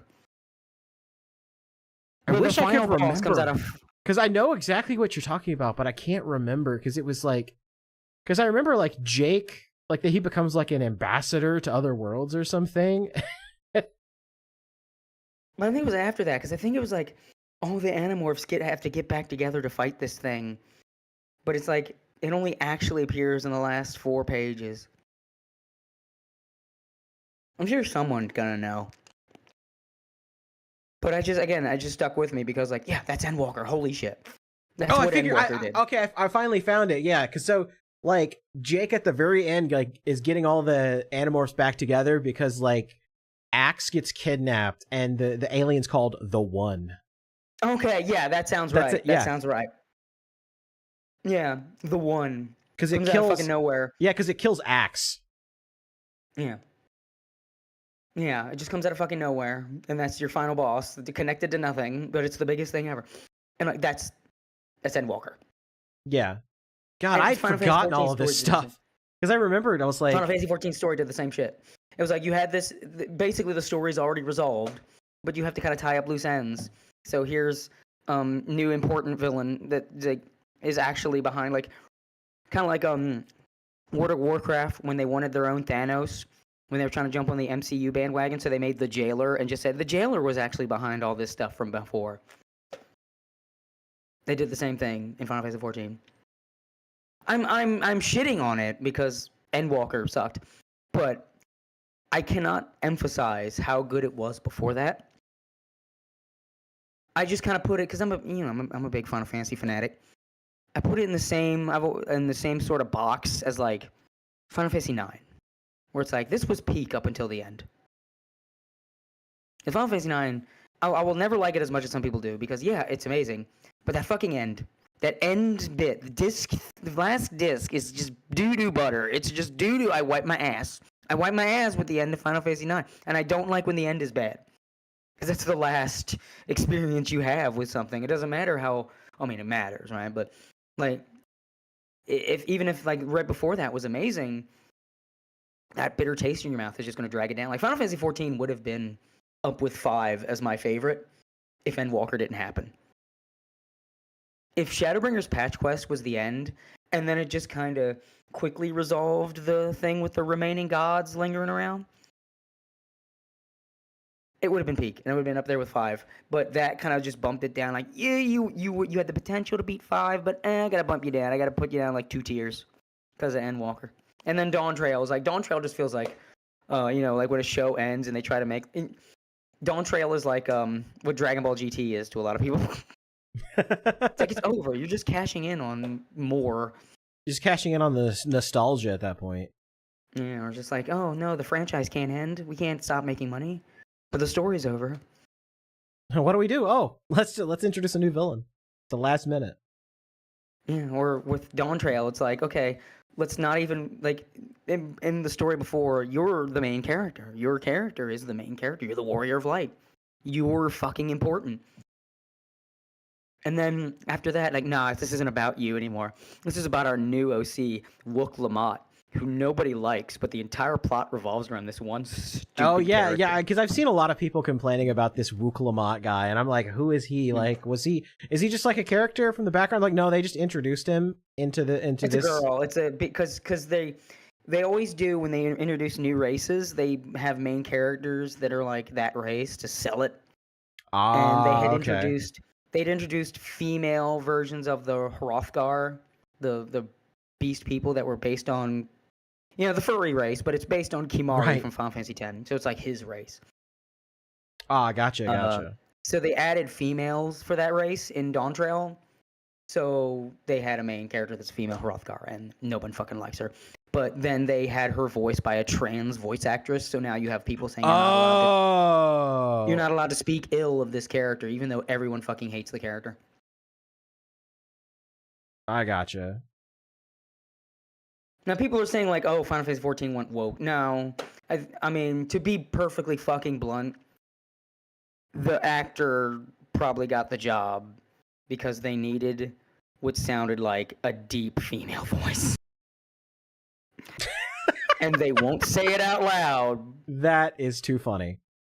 They won't say it out loud, but I guarantee you behind closed doors, that is why they cast a trans voice actress. Because, like, well, it's like female, but the Hrothgar always had, like, deep, gruff voices. How do you do deep, gruff female? And everyone just kind of, their eyes dart back and forth like everybody knows the answer, but no one will say it. There you go. I don't think it wasn't woke. It was a, wink, wink, nudge, nudge kind of casting. That is so funny that Squeenix did that. They're like, yeah, we know. Yeah, I mean, it's kind of obvious because that's the vibe they go with that entire race is that sound. So it's like, you won't say it, but I know what you did. I know what you did. It's like, you fuckers. Like that JonTron bit. I will rain hellfire on you. I don't know, like, it's not that I'm mad or not mad. I'm just like, it's one of those things where it's like, just say it. Just say it. Don't pretend like you didn't do it for that reason. Just be I'm honest. going on a giant tangent, but It's because you need to play Final Fantasy 14. I need to see you play fucking Shadowbringers and understand. You need to understand. And just get it. I get you. It's an experience, man. You come out of that expansion a changed human being, man. It's like Cowboy Bebop, what that did to me, where it's like, this is why I'm such a picky bitch. My standards have been set too high. So you come out of Shadowbringers, it's like, well, how am I gonna play RPGs now? It's like how some parents will like when their kid turns 21, they'll, or even like younger, they'll give them like the best alcohol in the world, like Blue Label or something, and let them get a sip of it. It's like, all right, now you've had the best. Now you'll never become an alcoholic because like everything else will just taste terrible in comparison. And you're not going to be a lawyer, so you're not going to be able to afford this. So, so I know you'll never be an alcoholic. Yeah, that's. I mean, if anything, that might. Maybe I shouldn't say that. It might stop you from playing it, but I mean, you need to see this, man. You need to see. This is why. That fucking I mean, other expansions too, but especially Shadowbringers is like, this is why people are so weird about Final Fantasy 14. It's like when you hit people in the emotions this hard, they get attached. And that's why, like, bro, I lost friendships because I made fun of Endwalker. I shit you not. Damn, that's pretty serious. Like there were some people I knew that took the game way too seriously after the fact, but I was like the final boss of Endwalker is fucking terrible. Like the end of Endwalker is terrible. I was making fun of it. We had a thread on the AO Discord for Final Fantasy 14 talk, and recently some of the other guys have been like changing the thread title to just random jokes and memes. So I changed it to make fun of the final boss of Endwalker. I won't say the joke because it'll spoil the final boss. You see it, yeah. But I made a joke. I changed it to make fun of the final boss, and immediately one of these people left the Discord. Damn, that's pretty serious. Yeah. I don't care. I thought it was fucking funny. I want to make the joke. I want to make the jokes, but you got to play this game, and you got to see it, so that then you can know, and then we can joke together about Endwalker's final boss. And you'll come out of Shadowbringers like, how in the hell can they fumble this? And then you'll be in like the first half of Endwalker, and it's like, I don't see what Cody was talking about. This is great. I must not have reached the point yet. And then you'll reach the point, and you're like, oh, this is what he was talking about. Final boss, is it? That's not the final boss, is it? Because man, I was getting mad talking to some of my friends that had gotten farther than I had, because I was at that point they were having like server issues. Dude, there was like 2-3 hour queue times before you can even play the fucking game. Imagine waiting in line for 2 to 3 hours to be disappointed. That sounds awful. So like 2-3 hour queue times, and I'm like, so this other character that's clearly more of a threat and more important to the narrative is going to come along at the end and take over the final boss role somehow, right? Like this other character they just pulled out of nowhere that's already inching toward final boss state. They're not really the final boss, right? Like they're not actually going to do that. And it's like, yeah, they're the final fucking boss. And I'm like, are you fucking kidding me? I would have flipped the table if I could have. But I didn't want to break my computer because that was the closest table. You are fucking kidding me. That's the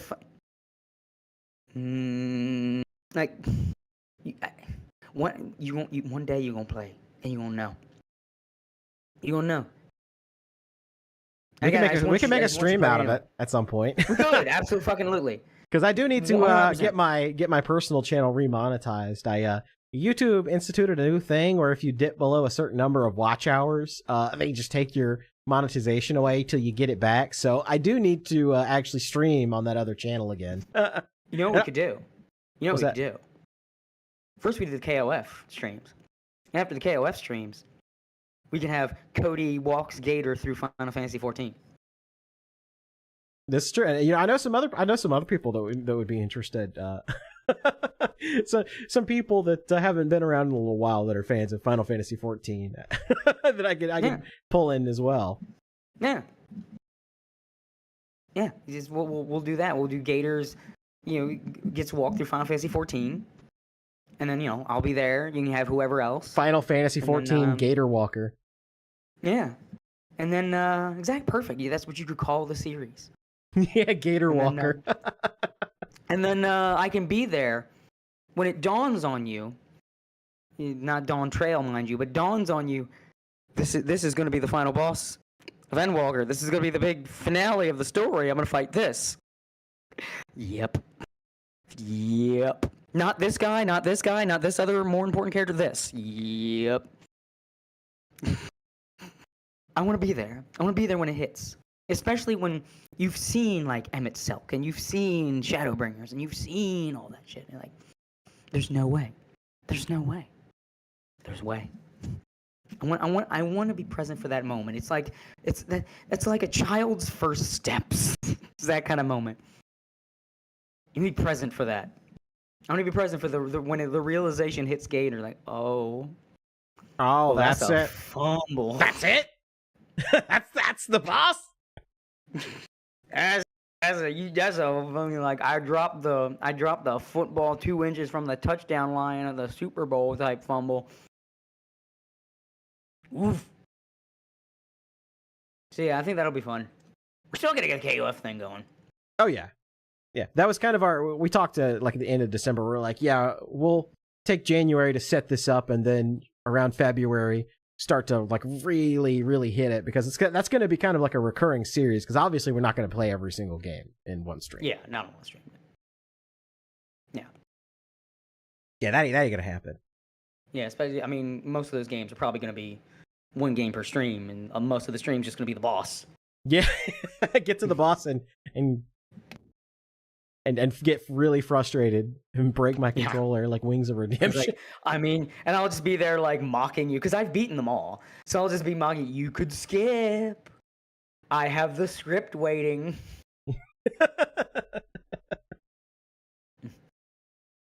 Now, before we start to talk about the Dokibird stuff, I think it's probably a good opportunity to take a quick 5-minute break. We've been going for about an hour 30 minutes. What do you say? Do you have entertainment lined up for the live studio audience? Yeah, let's pull up something real quick. I do have a little bumper music I can always play. I've got lo-fi beats that are actually like free. I can do that, and I could play it. See, I would think you would play like funny meme videos. Yeah, let's this would be the perfect time for clips.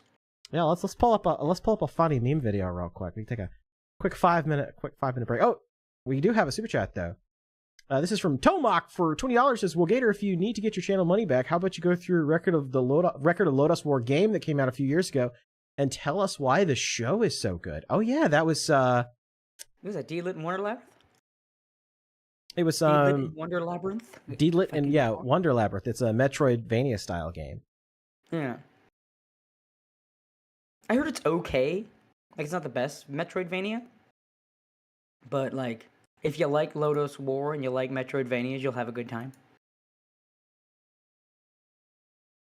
But with Metroid, there being so many Metroidvanias these days, like, competition's tight, you know? This is very true. I see that new one coming out. What was that? Mariachi Legends or something? It looks fucking amazing.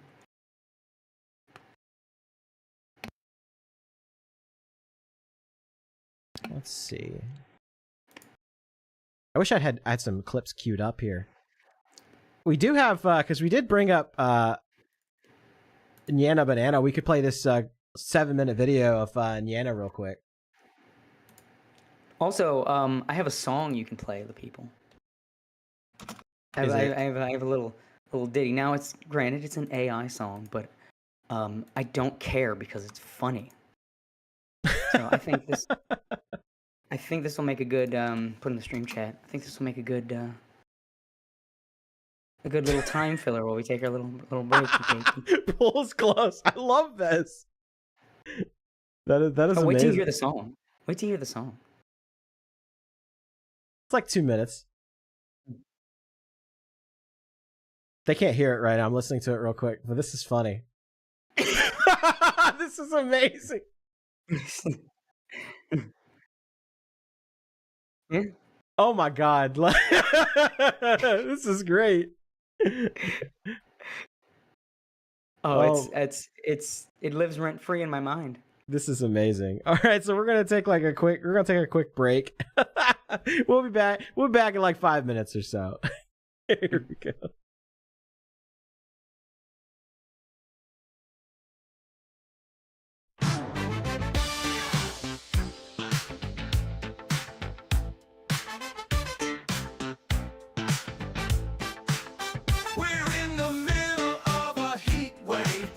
Close the pool today. No joke, it's a serious matter. You need someone to block the ladder. Have to slap a bitch right in the face. She was beating all over the place. Never wanna make test positive.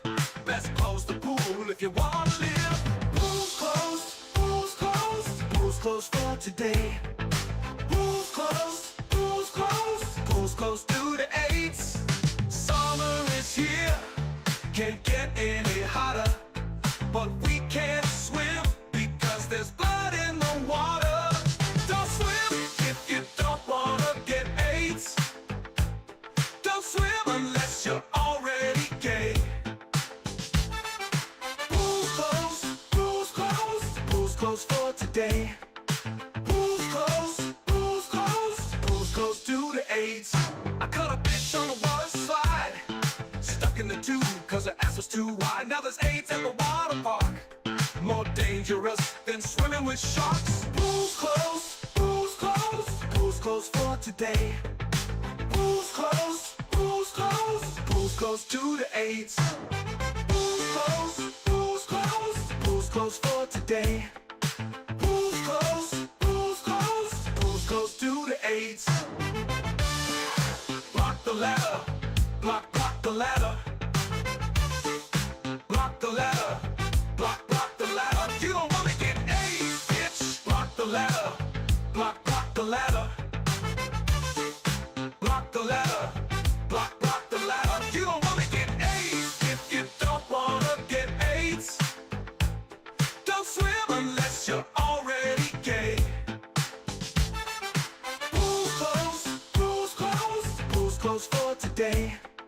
Pool's closed, pool's closed, pool's closed due to AIDS. You don't wanna get AIDS, bitch. Pool's closed.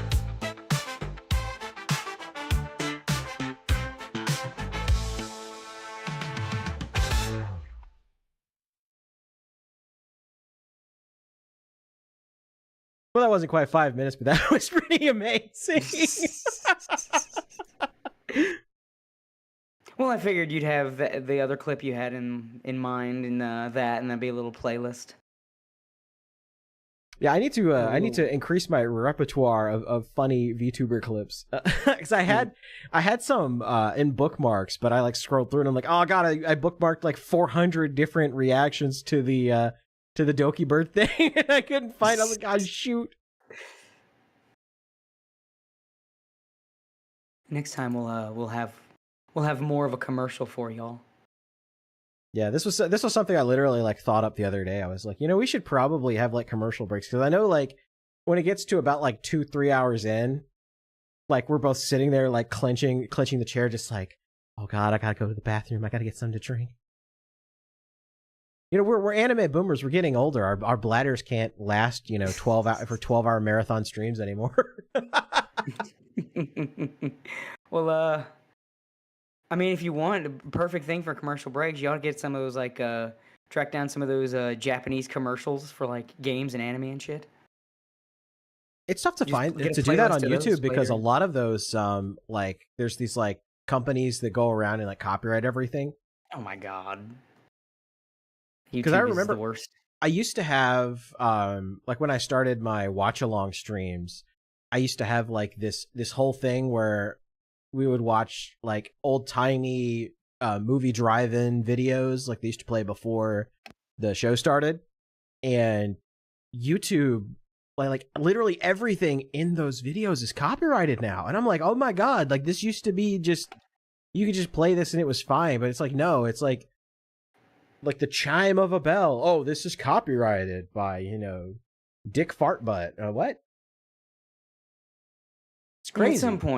At some point, YouTube's copyright system needs to fucking like. I just want a taken outside and full and absolute repeal of the Digital Millennium Copyright Act. Yeah. Just total repeal of it, because it's just being, you know, we talked about it earlier during the ArmzGurl segment. Like, it gets abused. Yeah. And it gets abused by all of these people.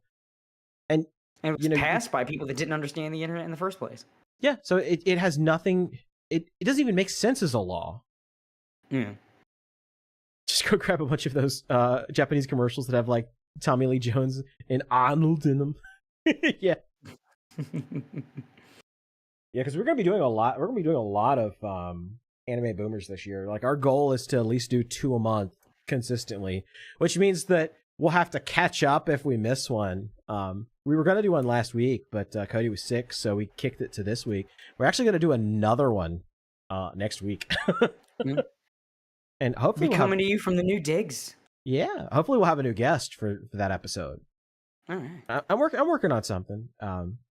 So we'll. We talk a lot about VTubers. We should at least get some in at some point. This is very true. This is very true. And the person I have in mind is someone very knowledgeable. So just gotta reach out to him and touch base real. You know. Mail on stream. Oh no. Mail on stream. Mail on stream. Mail on stream. It's over. It's over.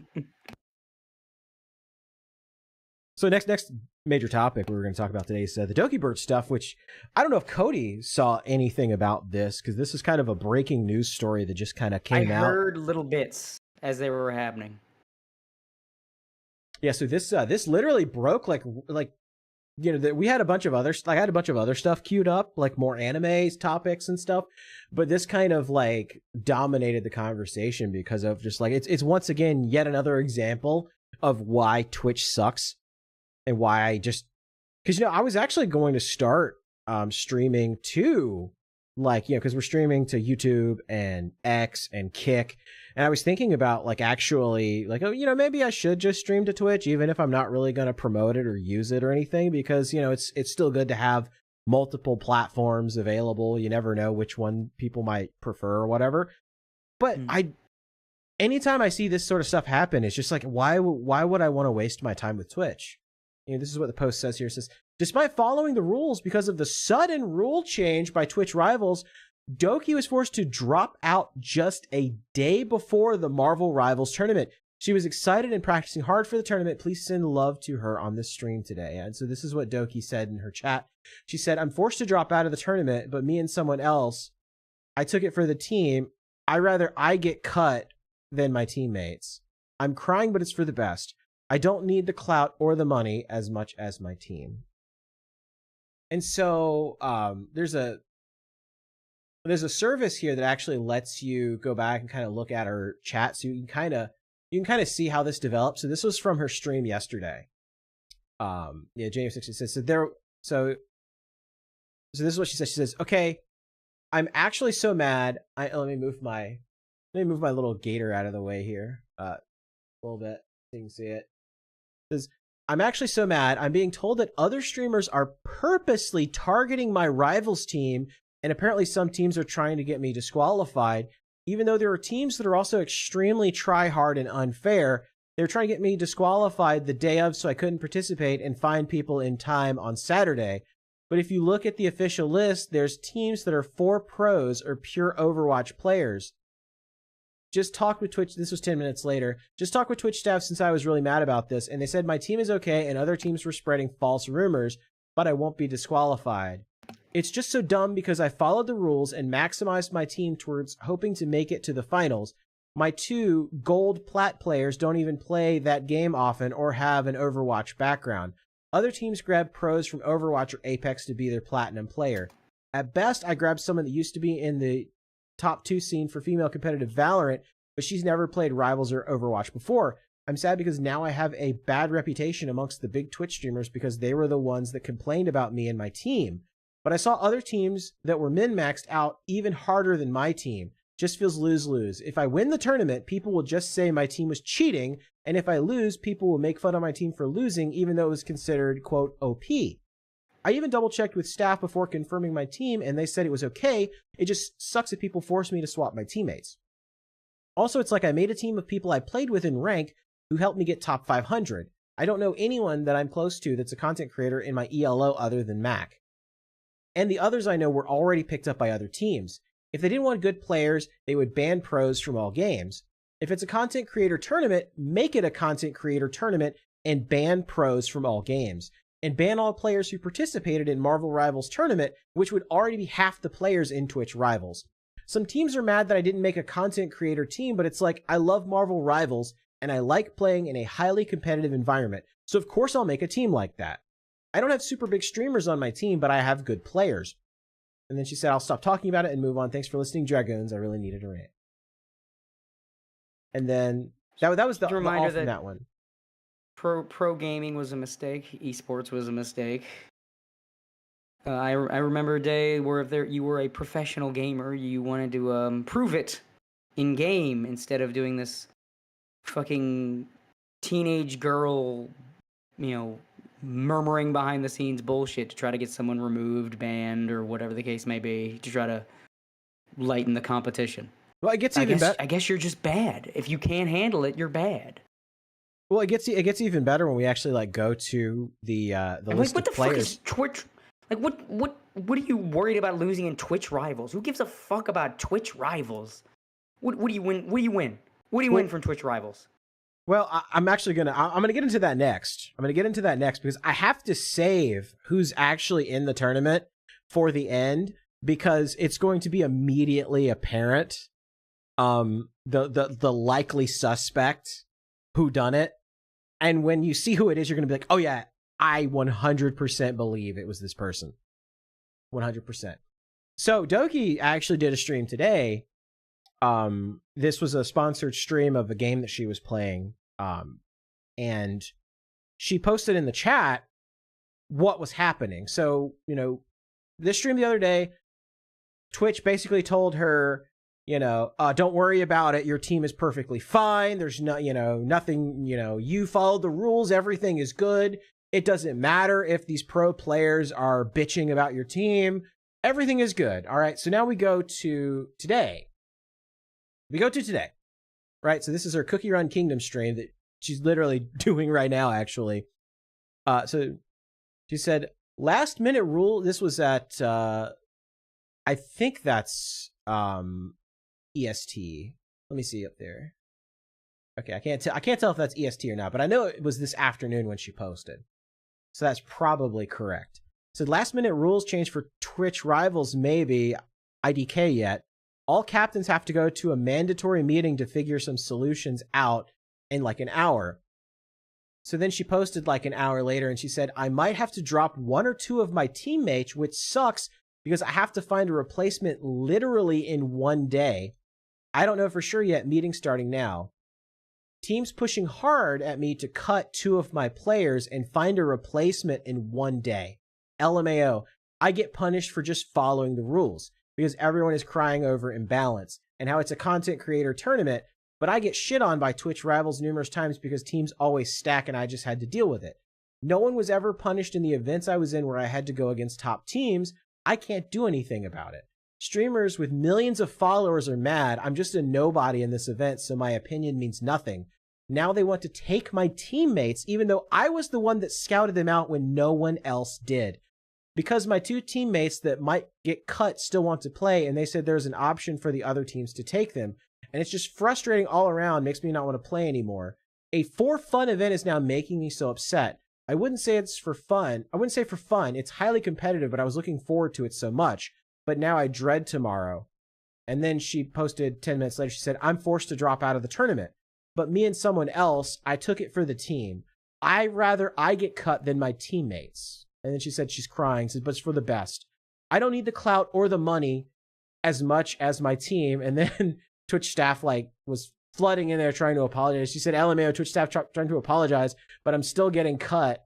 To just be like, we would still like to have you next Rivals tournament. So thanks, guys. Yeah, she should not. You know what she needs to do? She needs to do. I mean, she's got a lot of clout. She's got a lot of clout in this gaming scene. She should do the Say Jam thing and do like a Say Jam slam. Like, do her own fucking thing. Yeah, she said, oh, this was another update later. She said, apparently I found out J3, so that's one of the other streamers. I think he was one of the captains, too.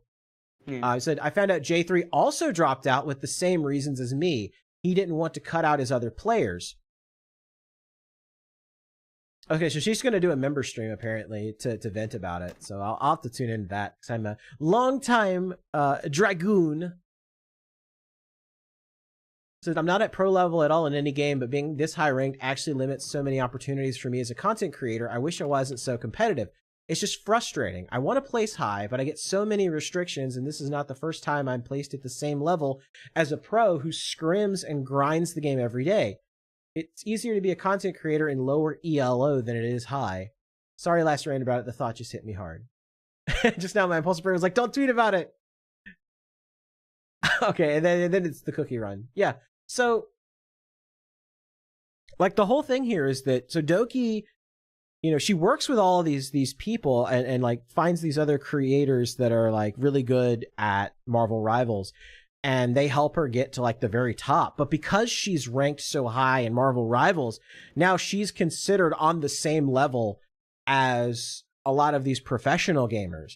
And they were getting pissed off and whining to Twitch because they're like, oh, Doki's team is too stacked. Her team is too stacked, even though people have done this stuff in Marvel Rivals before.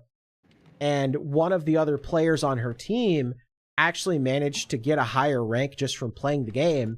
And they came back and said, hey, he's a higher rank now, so he shouldn't be allowed on our team anymore.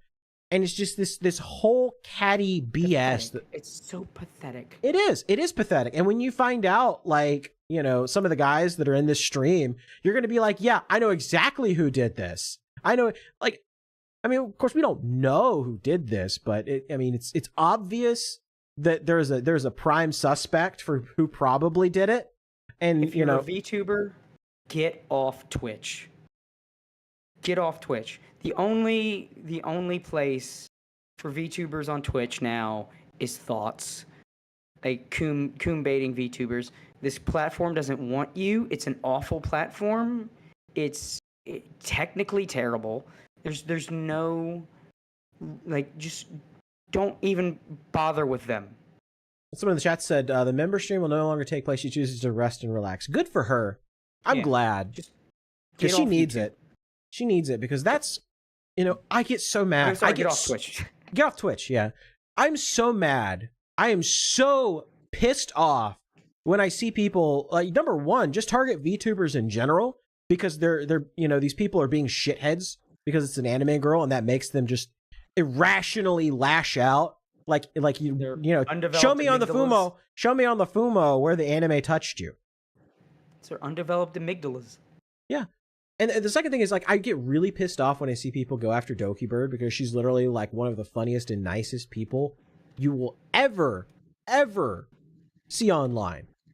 She's just a normal person that just wants to have fun. Yeah, she's competitive. Yeah, she talks a lot of trash, but it's funny.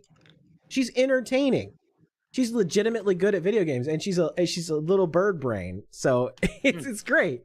It's like, how can you know, she has an empty head and a full heart, but she's really good at video games. Yeah, it sucks. Yeah, JT Vegas is right in the chat. It sucks that Doki Bird gets treated differently. Yeah, and this happens to all VTubers. And Twitch, just Twitch, YouTube, all these platforms just have it out for VTubers. And it doesn't help that a lot of these quote-unquote pro gamers take themselves so fucking seriously. And so, like, well, you're just like a cartoon anime girl. I'm out here grinding. Bitch, you play a video game. You play a glorified children's toy. Shut your fucking mouth. Shut your GHB breath mouth. Like, you're not an athlete. You're not serious. Stop with the, I'm crossing my hands and this camera's rotating. Shut the fuck up. You ain't special. You're not. You know what? Quit with this. I'm so fucking serious. You can't be having these anime girls in our space. This is grind time. Shut up with your fucking grind. Like you're out on the court. You sit on your ass in front of a screen, bitch. Shut up. Know your role and shut your mouth. So this is Dokibird's post on Twitter where she announced that she was stepping down from the tournament. So she says, unfortunately, there will be no Marvel Rivals Twitch Rivals tournament for me tomorrow. I had to drop out as captain because I was forced to cut 2 of my teammates who have peaked eternity and above. I made the decision to cut myself out because my teammates deserve the money and exposure more. I know this was a tournament that you Dragoons and I were really looking forward to being in for the last 2 weeks, so I'm sorry. There's a lot I can say, but I don't want to create more drama. I just want to stop being targeted for bringing a team that was within the guidelines and then forced to find replacements within a day before the tournament. So, I mean, once again, it's like, they changed the rules. They changed the rules specifically to spite Dokibird because they were upset that there was a good chance they were going to lose to an anime girl and they couldn't stand it. And then she said, of course, I'll just stream something else tomorrow. I don't know what, but I'll try and do something to keep my mind off things at the same time. So that's really what it is. They got so ass hurt that they were probably going to get steamrolled by an anime girl that they used whatever connections they had at Twitch to get the rules changed. And it's BS. And again, there's nothing on the line. It's not even for money. There's nothing. Well, it's fucking Twitch Rivals. Well, it is in fact actually for money here. I'm going to read it out. I'm going to read it out. So this is from the Twitch Rivals website here. Let's zoom in on this a little bit. So the total. This is the total. That's not I see what's going on. See now this is why I did this story in this particular way. I gave you the backstory, what's happening, and now we're gonna get into the nitty gritty here. So this is the prize for Twitch Rivals. So it's $200,000 total. So here's how it works. So the day 1 group stage, the total up for grabs is $72,000. So placement per match win, this is pricing per team, $750 per match win. Per player, it's about $125 per win. Per match loss, the team gets $450 with $75 per player. So if you win, your team collectively could earn up to $750 with $125 per player. All right, day 2 bracket stage. $128,000 total is up for grabs. And so see, each team gets, based on your ranking, based on your placement in the day 2 bracket stage, you could earn up to your team $21,000 or $3,500 per player. That's a decent amount of money. And so now we're going to get, so there's all the rules and stuff here. I didn't know this shit was for money. I don't know whether that makes it better or way worse. Well, I mean, what they did to her was way worse. Like, now we know it was for the money. It was absolutely for the money. So But this is, I don't know. This is just so pathetic to even have prize pools. I don't know. This just shows garbage. Well, yeah, this is the problem with esports. Once you start getting money involved, people get cutthroat and start doing stuff to screw you over, and that's exactly what happened. And the problem is, like, it's not set leagues with rules and everything. You look at professional sports. There's a league for that sport that has rules, and no, this is just almost every man for himself little events. Like, ooh, what tournament has a prize pool? What can I do to win that tournament? It's like little money missions. It's the way that it's set up. It's fucking cancerous. Yeah, and now I'm gonna go through the teams because once you see the teams, some of this might make a little more sense here. So let's go to we're gonna go to the back here. We're gonna go to the back to start with. So this is, as you can see, Dokibird's team is missing 2 players, including Dokibird. Because what happened is she had 2 of her players reached eternity out of platinum rank, but see, it happened after she had already picked them. So, well, obviously, she gave herself a little bit of bad juju by putting herself on the same team as Coney. So, you know, that's what happened. So they played, of course, they were going to practice in Marvel Rivals, and they happened to get a slightly higher rank than they had when all this started. So it's like she's being punished because her teammates got better. They were good and they got better. And rather than, you know, have one of them drop out, she decided that she was going to drop out. Now, I actually have Rima's video from earlier pulled up because you can see, well, that's a little spoiler there, but we'll get to it in a minute. What Doki's team looked like before. Yeah, here we go. Doki. Yeah. So it was Dokibird, Coney, Hogzimar, Super Gomez, Overwatch, Rymazing, and Sabu. Rymazing also had to drop out because he was ranked too high. So now Doki's remaining 4 teammates have to find 2 people to replace them because of the changes to this tournament. And now that I've kind of spoiled it a little bit, I can go into the other teams. I don't really know anything about Mira. I doubt that this was the team that complained. Maybe, but I doubt it. So you got J3. So J3, it shows him on here, but he had to drop out too.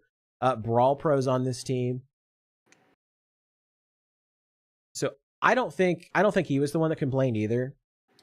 Aztec Cross, I'm familiar with Aztec Cross because, you know, he was a Destiny content creator. I watched a lot of his videos. Aztec Cross doesn't strike me as the kind of person that would have complained. And that doesn't seem his vibe. You probably know Aztec Cross from the, you know, it's like, you know, the ladies over the age of 40, that's what's up. You know, that guy. That's Aztec Cross. So I like Aztec Cross. I don't think he would have been the one that did it. I don't even know who any of these people are. I don't watch a whole lot of fan of unannounced player. Yeah.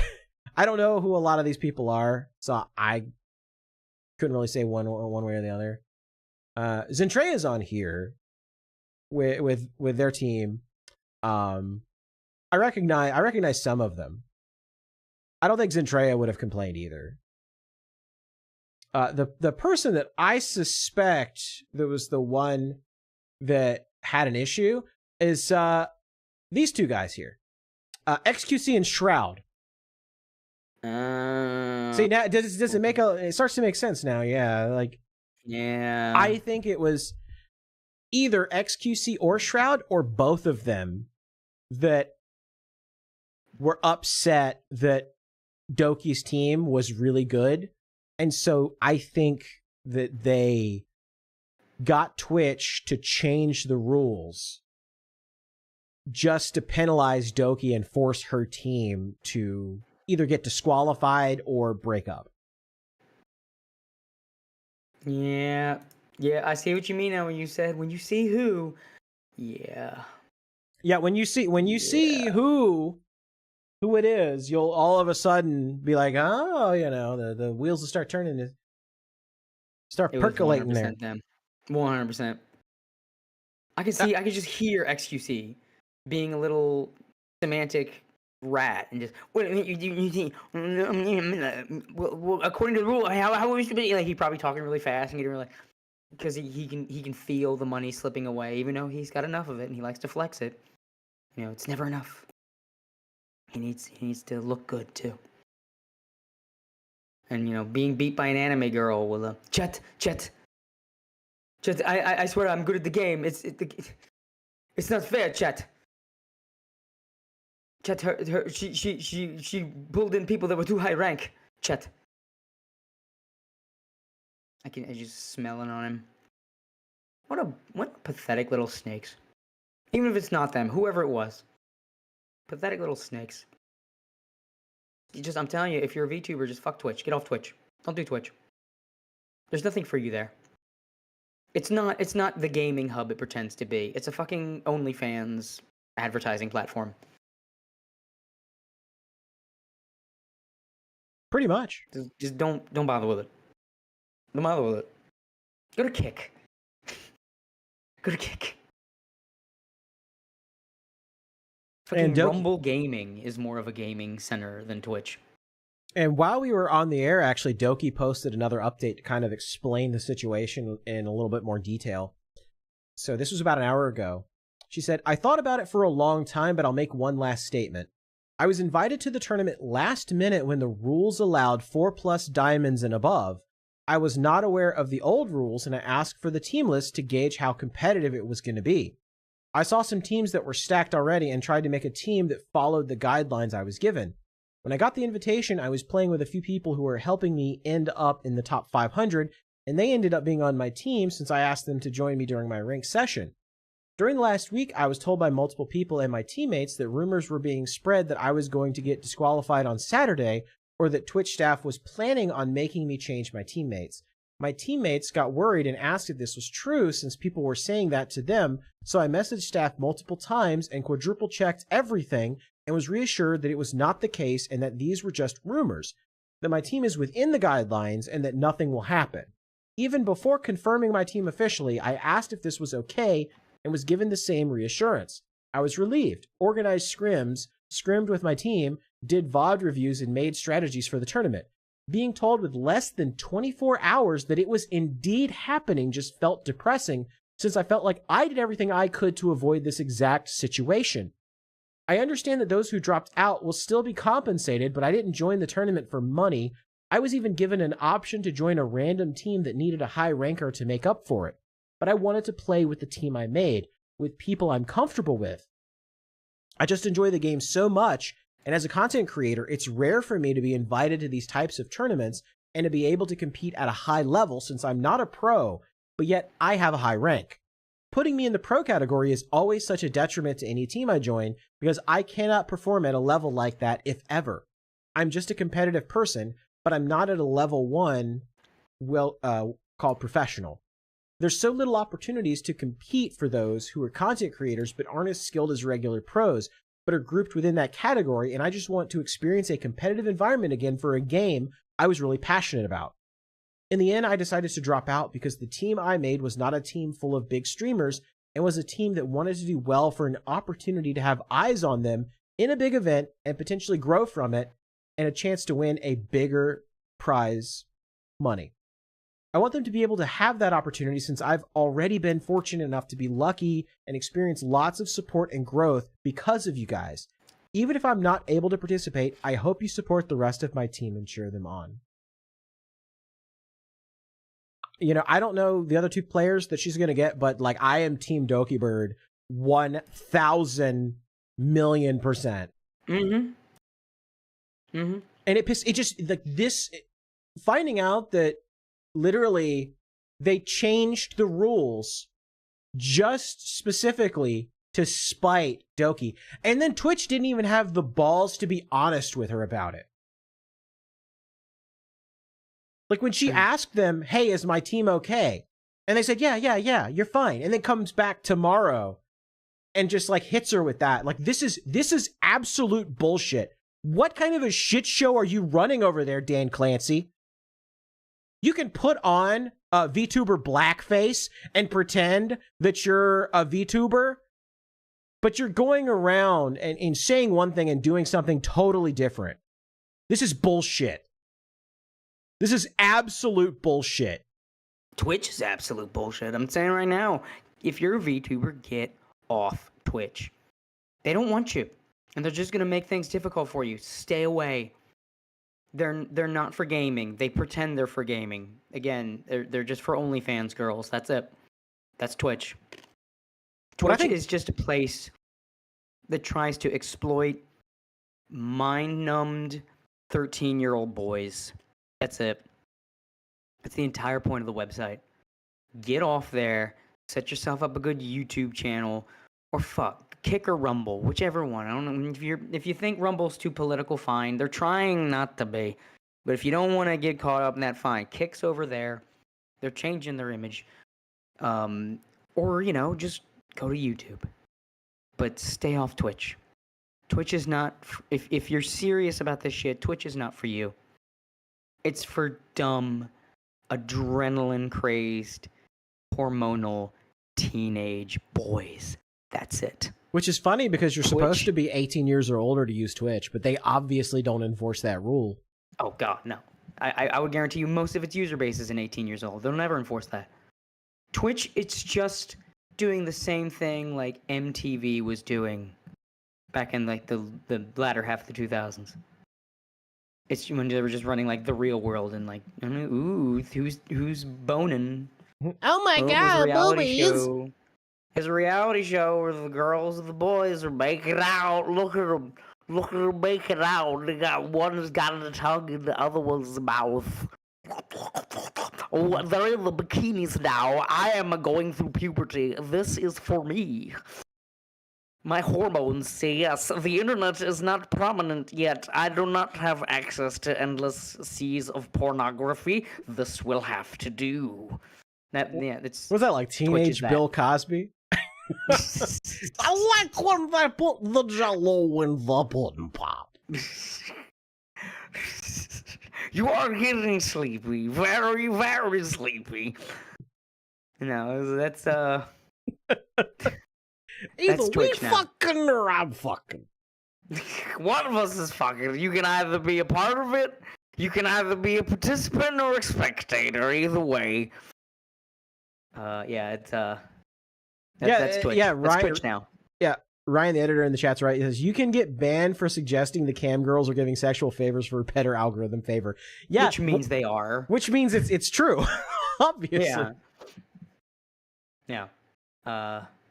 It's just there's no reason to stay on Twitch anymore unless you're again just going for that. If you're either a long time person there, like I can understand why like an ArmzGurl would stay, or if you're like.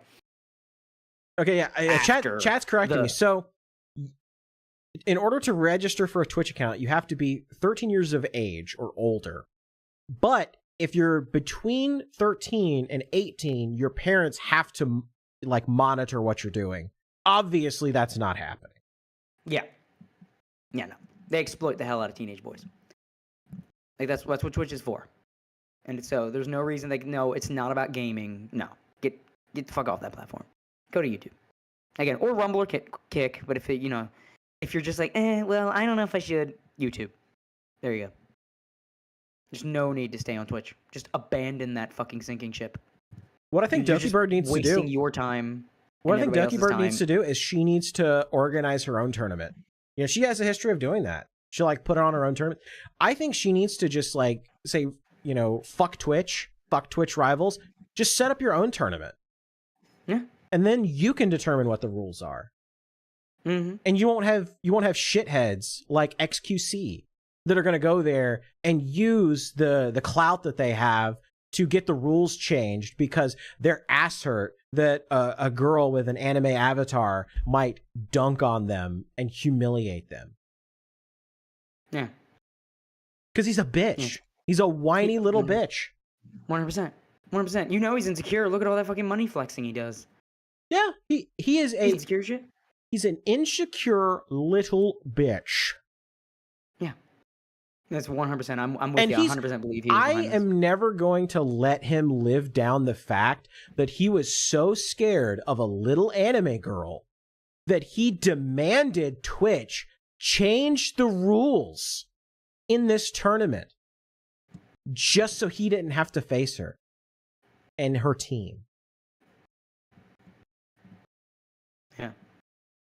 I'm with you. I 100% believe it was him. If he wasn't the sole cause, he was at least a contributor. Yeah, if it wasn't, I mean, and we don't know if it was just him, if it was multiple people. I strongly suspect that XQC was involved because it matches his character. It matches the kind of person that he is. Yeah. And Doki could have, called him out, but she's such a nice person that she didn't do that. Mm-hmm. Yeah.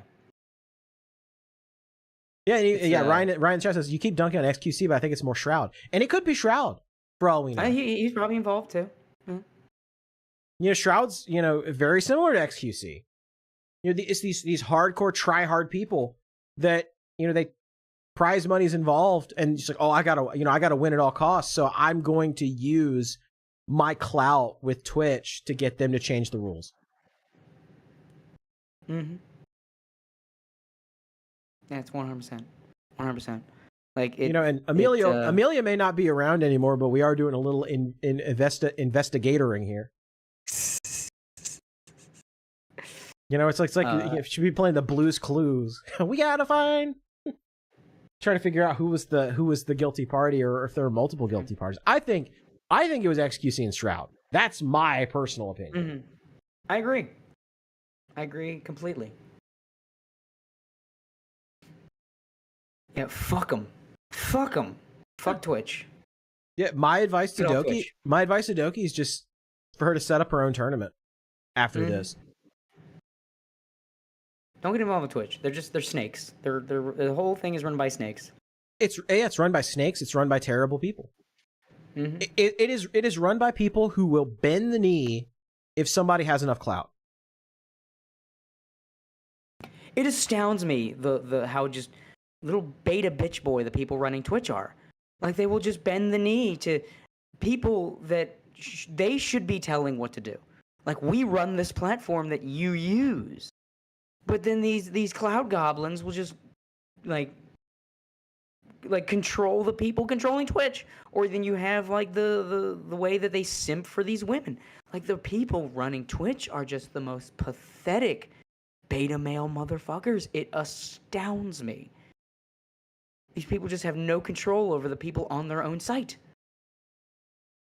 They will acquiesce to people that should be acquiescing to them. Blows my mind. Like, I would love to be a fly on the wall at Twitch HQ. I would love to hear the voices out of Twitch's staff, because there's a lot of going on, and I want to know that I'm right. Yeah, Mecha J in the chat's right. Twitch is run by Simpson Soys. Yeah, that's it. Mm-hmm. That's it. Yeah. It's obvious to anybody with half a brain what's going on at Twitch. Mm-hmm. And some of these people like XQC and Shroud, they think like, no, actually, I run Twitch, because the people that run Twitch are so soft and will bend over backwards for me that, I actually run this site. And I can do shit like this. I can get away with whatever I want. It's disgusting. So, was there anything else on the docket besides Doki Bird being wronged? Yeah, actually, there's one other major topic here. So, and it's kind of related in a way here. So I don't know if you saw anything about this. That it happened the other day, but every single member of Brave Group, that's Globy, yes, that's V4 Mirai, that's Idol, they all got demonetized at exactly the same time.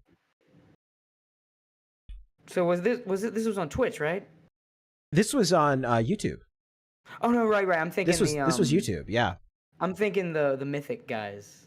Yeah, because that also happened too. That was going to be the next thing too.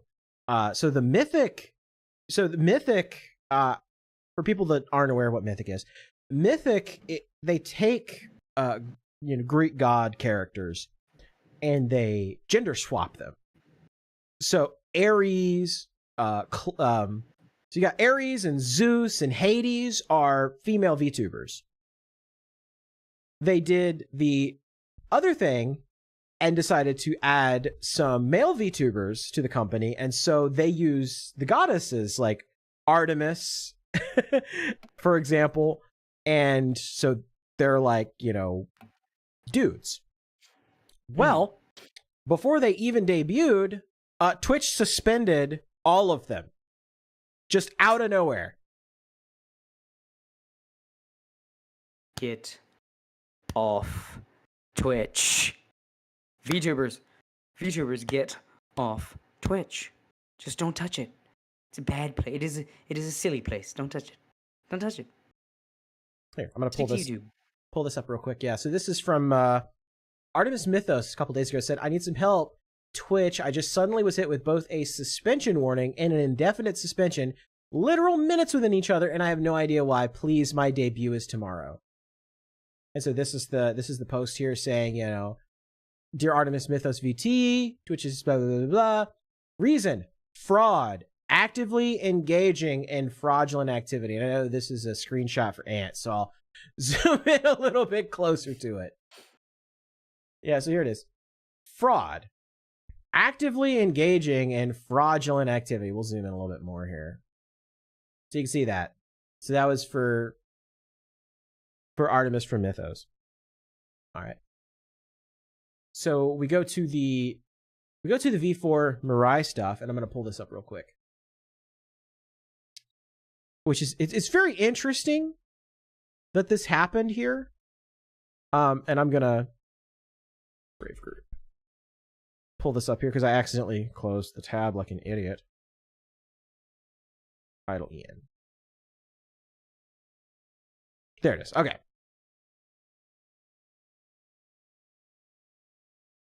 Well, I had it a second ago and then I lost it.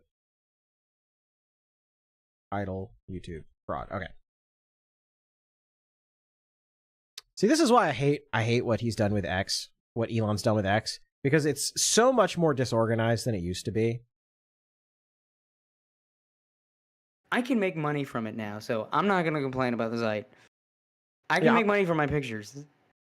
You ain't gonna get me to complain. Was this another offline chat thing? As far as I know, it wasn't. See, the easiest thing is just to scroll down my timeline. That's usually the easiest thing to do. Yeah, so this is a story. Honestly, I haven't noticed a difference in terms of what would you call it? The interface of Twitch? Not Twitch. I can tell my Twitch so much. Of Twitter. Like pre and post Elon. Like it just feels like the same.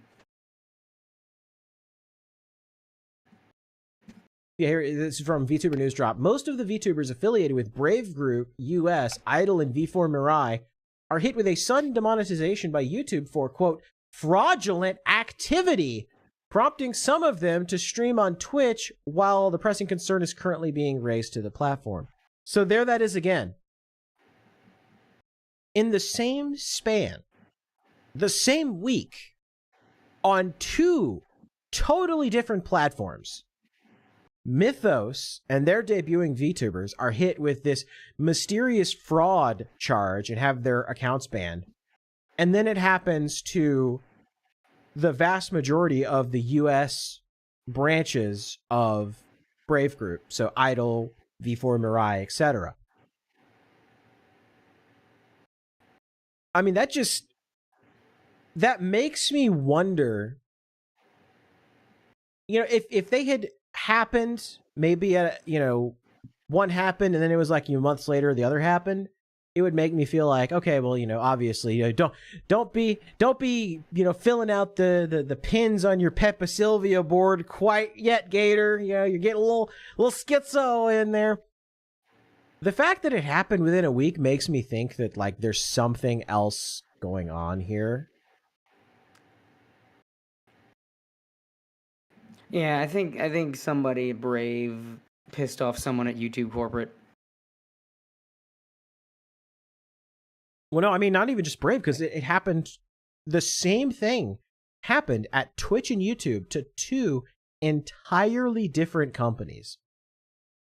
Well, I think it's general. It's part of a general sort of a corporate zeitgeist against VTubers because these things are taking off, and a lot of people it just tickles their fucking underdeveloped amygdala. Like, ugh, anime people, yeah.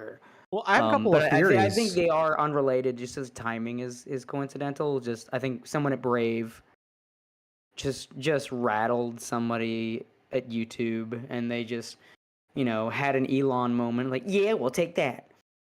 And I think the thing with Mythic was more just Twitch hates VTubers because they hate that this culture is building on their platform because it gets in the way. It's a threat to the people that the staff simps for. See, The I Twitch have staff a just does not like Vtubers. I have a theory. I have a theory here, and maybe I'm way off base with this. Putting my InfoWars hat on here, and just, getting little Alex Jonesy here.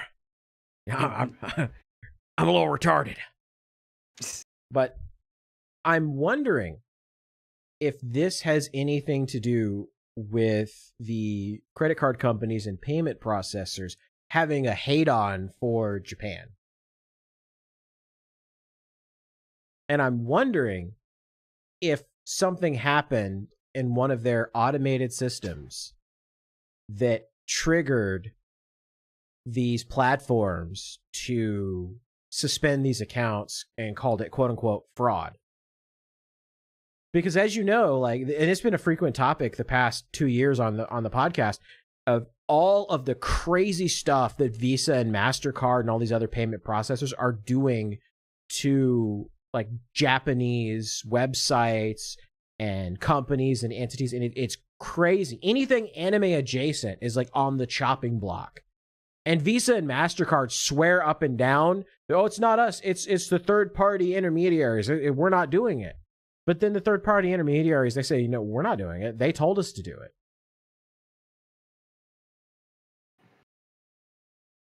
I mean, it's just it's just a theory, but I'm wondering if it's related to that. I mean, of course, that totally takes away the culpability from these platforms.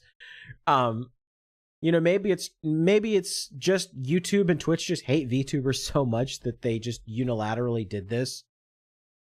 But I don't feel like the YouTube and Twitch specifically did it on purpose. I feel like it was just like an automated system, and I think that it has to do with the payment processors and their hatred of anime and Japan more so than anything else. That's my theory. Now, of course, it could be the same group of people that just happen to be like going around reporting everything because they hate VTubers. The XQC Shroud gang that hate VTubers. I mean, it could be them, but I think that it has to do with like the payment processors, the Visas, the MasterCards. That's my personal theory of what was going on. Do you remember when I told you about that theory someone had that Sonic isn't furry?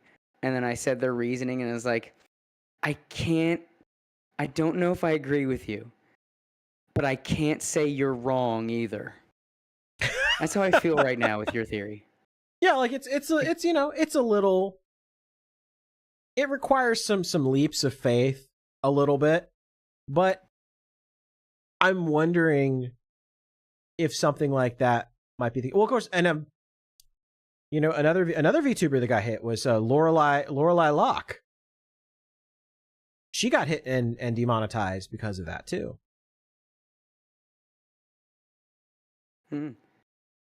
Yeah, again, I don't know if I agree, but at the same time, I can't disagree either. I'm in that sort of that stuck zone. It's like, you may be right, you may be wrong. End statement. Yeah, I mean, like I said, it's just a theory. But whenever I see people getting hit all at the same time for the same reason, totally different platforms, it makes me wonder. Makes those almonds activate, gets those pistachios percolating a little bit. I guess we'll have to see if things continue on this way. Like if more shenanigans happen. If it keeps happening, I'm gonna have to tip my hat to you, sir. Well, if it turns out to be the case that it was some weird, like, payment processor being evil as usual, you heard it here first, I suppose. But that's my theory. My personal theory with the Brave group thing is just someone had an Elon moment. Like someone at YouTube got petty with someone at Brave. Had an Elon moment. Because the fact that it was Brave, right? It wasn't just a bunch of VTubers or whatever. The fact that it was all of them connected to this company. It's like, well, it's got to be because of that company. So I think some brave representative had a talk with a YouTube representative, and the YouTube representative was a little baby bitch boy and didn't like something that was said during that talk, and it's like, yeah, well, I'll show you. And then someone else, like probably that guy's boss, had to fix it. After Brave, someone higher up in Brave probably called someone higher up in YouTube and started yelling. Because much of the tech industry hires man children from San Francisco. Unfortunately, very true. Unfortunately, very true. And the rest of us have to deal with it. Exactly. But, that's the, we kind of got through the bad news, but there is some good news. Because a green woman has returned to us today. Say hello to Nemi Nightmare. And her 81,000 views, which I wonder what she actually peaked at. At first, I was like, who is this chick? Everybody's like, a certain non-rabbit owl figure was geeking out about her and everything. I was like, who is this Nemi Nightmare that has come out of nowhere? And then like, it kind of dawned on me quickly. Oh, duh. I think it's funny that her main model is Chibi. Well, it is for right now because she's waiting for her full model, but she wanted to stream like right now. And it was lucrative. Yeah, most live viewers. So I went to Playboard. Her stream. Okay, this is wild. She is number 3 in the United States for peak concurrent viewers.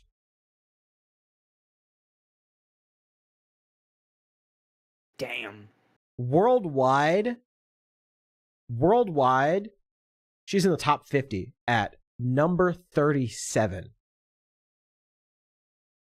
I mean, Hollow Live better straighten its shit out because this is proof that any of those talents can leave and find plenty of success without the company. She almost had as many viewers watching her as the UFC channel. God damn. She beat the Pat McAfee show by over 20,000. She had 92,116 maximum viewers. Yago, you better do something, man, because between this and Doobie, all it's telling me is that they don't need you, man. You got to make yourself needed, because clearly they don't need you. They can go off on their own and find big money, big numbers, big success. So I hope this is a kick in the pants for Hollow Live. Yeah, and see, the thing is, her super chats haven't even been calculated yet on the website.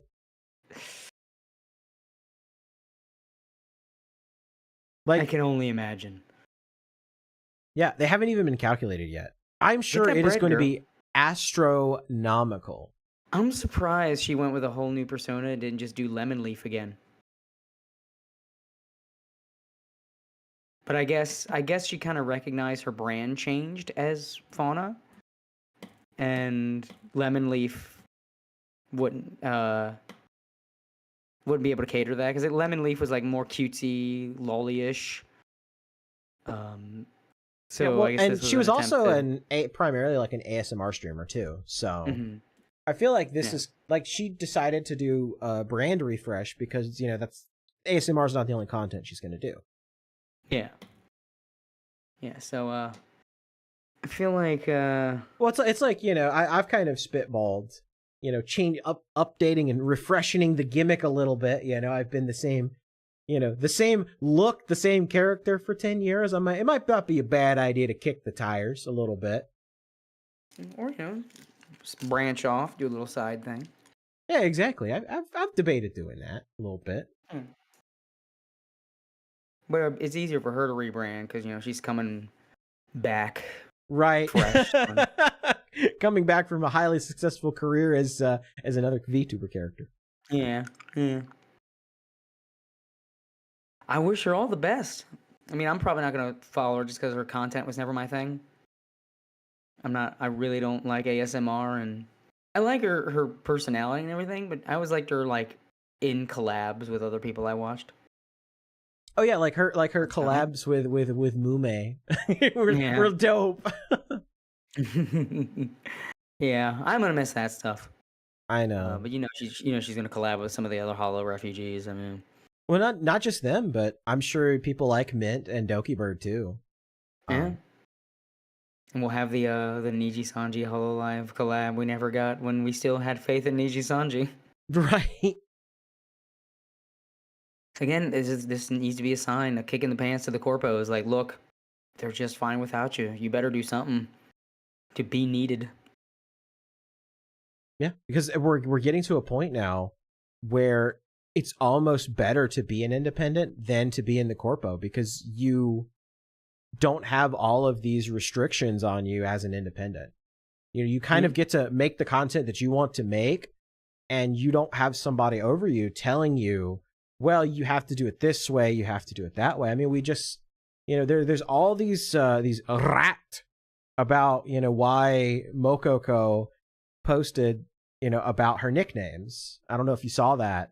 I think it happened yesterday, where she said that, she, all of the Fuamoko fans have, funny little nicknames for her. Like, it's obviously, Mogogo and Moko-chan and Mogo-jan, stuff like that. And then there's Mango Jam and and Mogo-john. Well, she had a post basically like asking the fans like, hey, I have 3 primary nicknames, Mogogo, which she actually, on her new outfit, she actually had it on her shirt, Mogogo, Moko-chan, and Mogo-jan, and asked the fans not to kind of refer to her as anything else. Like, I saw a lot of the theories, like people were like, oh, that's just, the Hollow Live telling her, oh, well, if you have all these nicknames, then it's not going to be as marketable and all this other stuff. I don't really believe that necessarily. I don't think Cover would be that petty to be like, oh, you have to tell your fans they can't call you funny names. Yeah, that doesn't. I don't think so. Cover is not as. I mean, people are kind of painting them as more of a control freak than they actually are.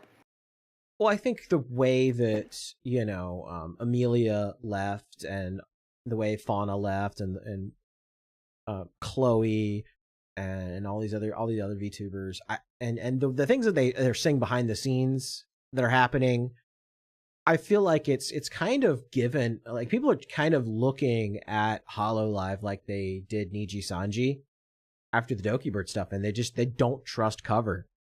So anytime something happens or anytime something like that gets posted, their immediate thing is to be like, oh, well, clearly management is like telling them you have to do this, you have to do that. And like, people just kind of like don't always assume, like sometimes it is management just being shitty, but don't always 100% of the time assume that this is like some management directive that they're like pushing out there. I think like, and especially with Mokoko, I think she feels like she's getting maybe made fun of a little bit. Yeah. I mean, but it's more of a, it's more of like a it's more of a playful thing, because everybody likes Mokoko. Everybody likes Fuamoko. If you don't like Fuamoko, you're not human. There's something wrong with you. If Again, it's a test of your amygdala. If your amygdala is underdeveloped, you see that uber cutesiness, and it makes you angry, and that's how we suss out who's got the underdeveloped brains. Yeah, you see Fuamoko and they go bow bow, and you go bow bow. That's how I know. Okay, you're good. You're fine. You can go on. You're a normal person and not at all a sociopath. That's how you do it. Anything, Spy checking. anything, looking back, that should have been our first warning sign to a particular former friend, and how much VTubers pissed him off. That should have been the sign. You kind of make a good point, because I mean, literally, like the first, like, well, it wasn't the first episode, but it was like the second episode of the show. and probably one of our biggest clips that we've ever posted on here was you arguing with him and him like shit talking VTubers and talking about how much he hated VTubers. Of course, that eventually turned into, you know, like shitting on anime, but it's just like, you know, you think you know somebody, and they just turn into a radically different person right in front of your face. Yeah, we should have, you know, known the signs. You know, it's like seen like the signs. An old 50s propaganda thing. Know the signs. You know, should have seen it coming. Another really awesome news as well. Henya collabed with Doobie. Yes, again, it's the Hololive Niji-san. Well, no, Hololive Voms. Yeah, Hololive Voms connect. So all of these VTubers that used to be part of Corpos are now going independent, and now they're actually able to collab with each other without any interference from these companies. See, this is what is happening, and if these companies don't get their act together, more and more VTubers are just going to go independent because they're not going to, oh, well, we have to have an agreement and we have to do this and we have to do that. There are companies right now that, you know, had VTubers leave them on less than stellar terms that are going around and saying, well, you can't collab with this VTuber. And this company saying, well, you can't collab with this VTuber if you work with us. That's not going to be a problem if you're an independent. You don't have a company going around, you know, talking crap about you behind your back and saying this and saying that. You know, like a Niji Sanji saying, well, you know, Victoria Brightshield, you're not allowed to have anything to do with Doki Bird. Yeah. You don't have stuff like that happening. Yeah. Yeah, the companies are going to have to justify their existence. And they're going to have to justify they're going to have to justify to their talent. What do we, you know, it's not what do you bring to the company, it's what does the company bring to you. It's going to be a paradigm shift because a lot of VTubers can take, because, you know, this is why the companies and this is why I'm 50-50 on the past life taboo or whatever, right? Because on one hand, I feel like VTubers should have the opportunity, if they leave a corpo and they want to rebrand their image or whatever, you know, they should have the ability to like get the fresh start where you're not just constantly, you know, in the chat going like, oh, I miss Fauna. Remember when you were Fauna? I liked Fauna. Oh, Fauna this, Fauna that, you know, because it's very disrespectful to do stuff like that. Right. So I feel like they deserve the opportunity to have a fresh start.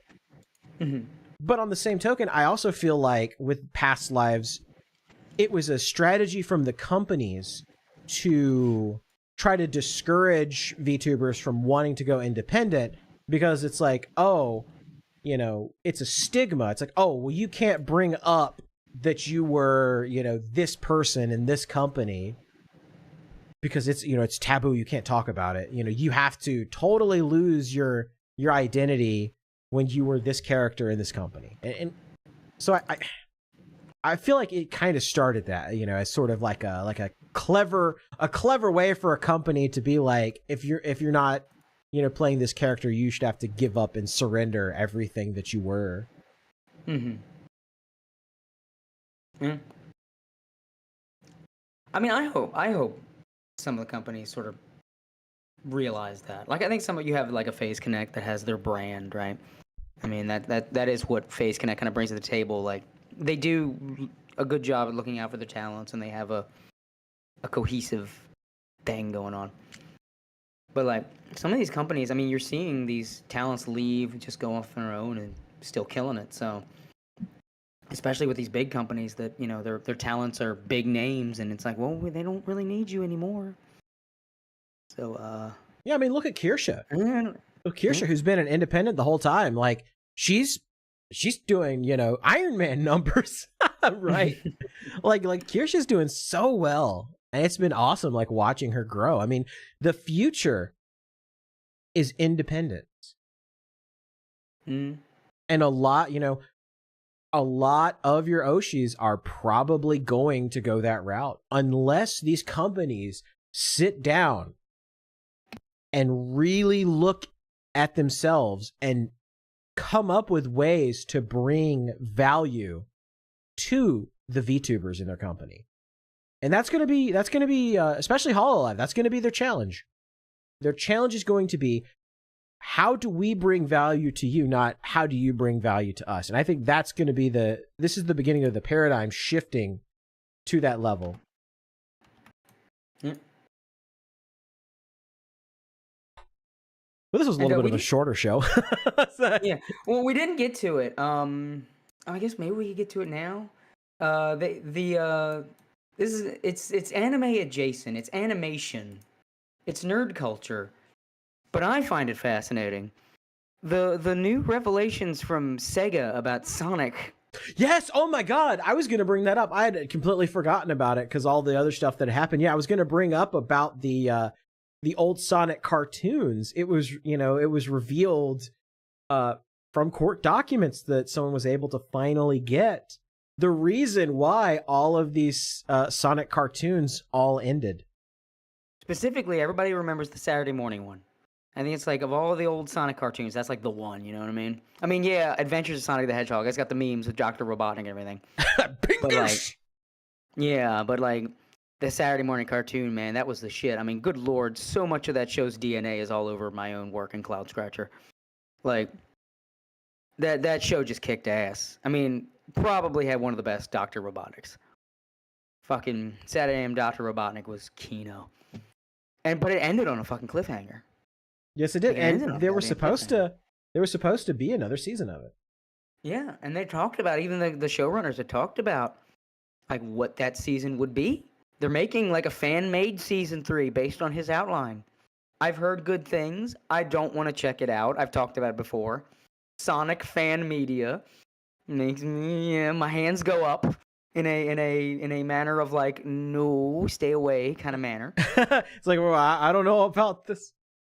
Sonic fan media. But yeah, it was like really good, and just it ended on this massive cliffhanger. And it was always thought that the show was screwed over by the network, because like, oh well, they ran it opposite Power Rangers and all this, and then they kept moving the time slot around. They just screwed the show over. Or like maybe even we never got a revival because of Ken Penders, even, everybody had their own like pet theory about why the show died, and now we know why. And my God, no one saw this shit coming. Yeah, it's crazy. Yeah, and so this is the thread here. This is from Alex Hedgehog. Of course. Right. So that's usually how these things go here. Alex Nintendo Dude Hedgefox says, huge news regarding the ownership of characters from Adventures of Sonic the Hedgehog and the Saturday morning. A thread. So thanks to the help of former Sega of America licensor Micheline Risley, I've been able to get a hold of the never before seen court documents between Sega and Deke. Now Deke did the cartoon. If anybody, if you were a nerd boomer, you remember that, Deke. Everybody, when you were a kid, used to make the joke, Dick. Yeah. It says Dick, because I'm 12. That outro card. They were the ones that did. Yeah. And, it was them. Spoiler. It was their fucking fault. Yep. This is still crazy to me. Yeah, so this is the next part of the thread. It says, let's start with the most important reveal here. Sega not only owns the characters from Adventures of Sonic the Hedgehog and the Saturday morning cartoon, they also own everything Deke made for those two shows, including characters, props, backgrounds, assets, cells, music, animation, everything. Every single character from those two cartoons could this very moment be used by Sega in any Sonic content that is made right now. Games, TV shows, movies, anything. That's right, furries. Princess Sally could come back at any time. Yeah. That's literally what what that says. Yeah. Sega shall retain ownership and copyrights of existing characters and any new characters or elements developed in any animation products. Boom. There's right there. Mm. Yeah, so more citations. Some other company that still owns this stuff. It's not some guy that still owns these characters. No. Sega fully owns all of that material from all those old cartoons. All of it. It's all Sega's. So here's where he gets into why it got canceled. It says, this is where I need to be the bearer of bad news. This document seemingly reveals the real reason we didn't get a third season of the Saturday Morning.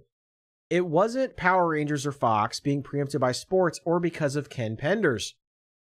We didn't get a third season of Saturday Morning because Deke was selling animation cells of Saturday Morning without Sega's knowledge.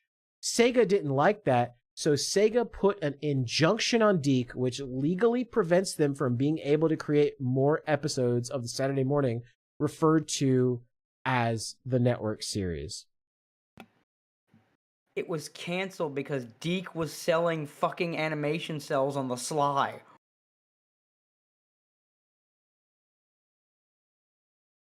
Like, what the actual fuck? Of all the reasons for a show to get canceled, I did not fucking see that shit coming. No, that's crazy. It's like I said, there's a million different theories about why it had gotten canceled. I mean, I think we literally went over that on a past episode where we were talking about Sonic. We're just like, why did, these great cartoons, they were so good. Why did Sega, let them die? It wasn't Sega. They're not the ones who messed up here. I mean, it was Sega, but it was Sega because, like, Deke was fucking selling Sega shit behind their back. Yeah, without telling Sega. Like, what are you selling of all the things to do on the sly like that? Selling animation cells? Who are you selling that shit to? Why? The fuck are you selling? It makes my brain hurt. It's crazy. Like, who were you selling animation cells of your cartoons to? Behind Sega's back. It's so fucking weird. Yeah, I just Googled it and I found a Reddit page that says, I found a site that sells the original hand-painted animation cells from various cartoons. I ordered 2 5-packs from the 1993 show Adventures of Sonic, and these were some awesome pieces of artwork I got from them. Here, I'll post this in the the stream chat here. Like, look at this. So they were just having This is literally they were selling these behind Sega's back and not telling them, and that's why these series got shut down. Holy shit. Like, no one saw that shit coming. No, that would have been probably the last thing I would have guessed. That, Deke was, illegally selling their their characters' likenesses without their permission. How stupid can you be?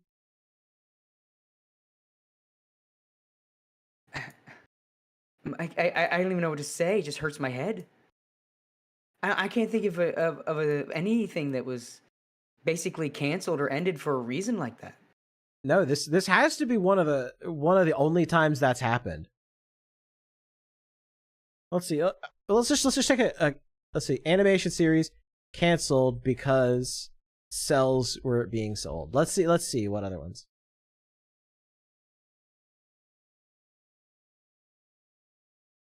Well, I see the Ruby Spears Mega Man and Spider-Man the Animated Series were canceled due to bad toy sales, but I don't see that they were selling the the actual artwork illegally. Yeah.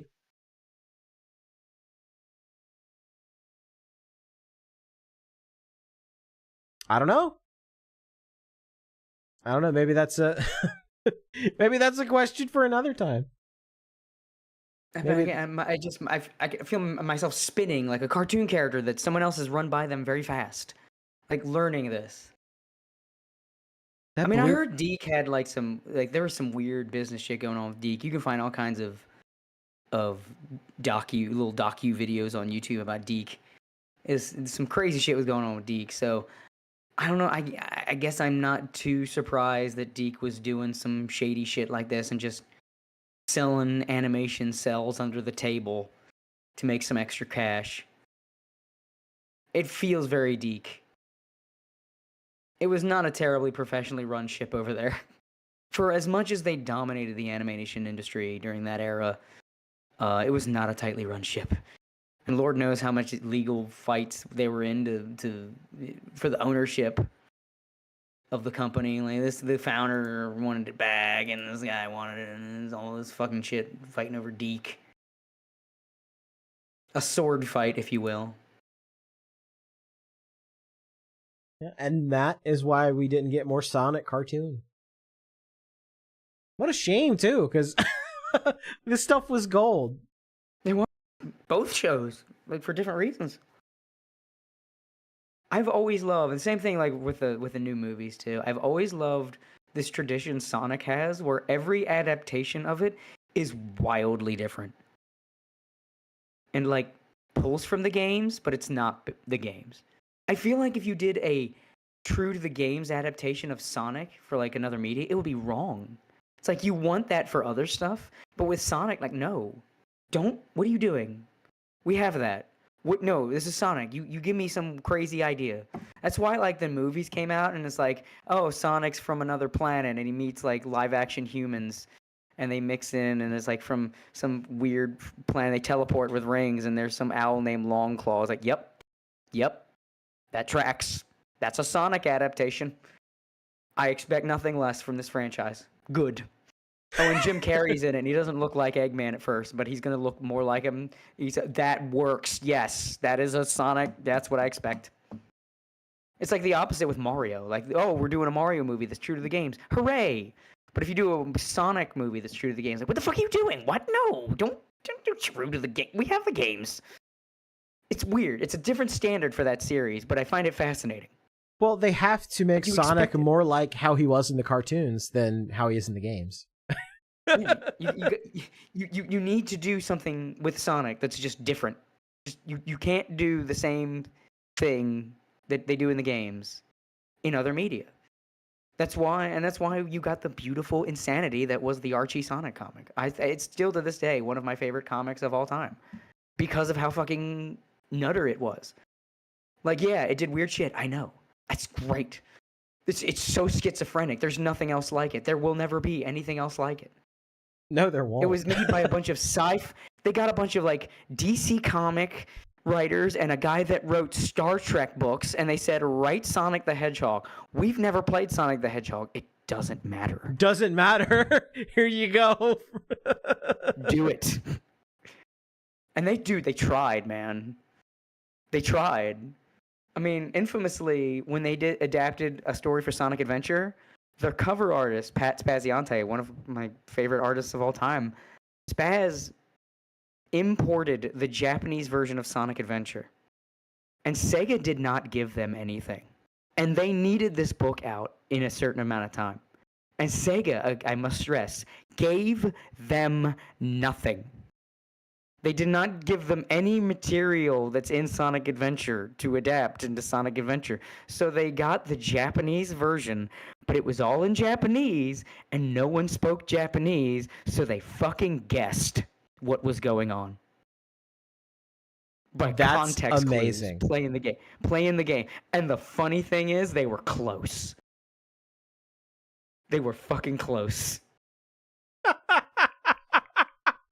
That's beautiful. That's Yeah, so good. it's you know what I gotta recommend to everybody. There's a YouTuber.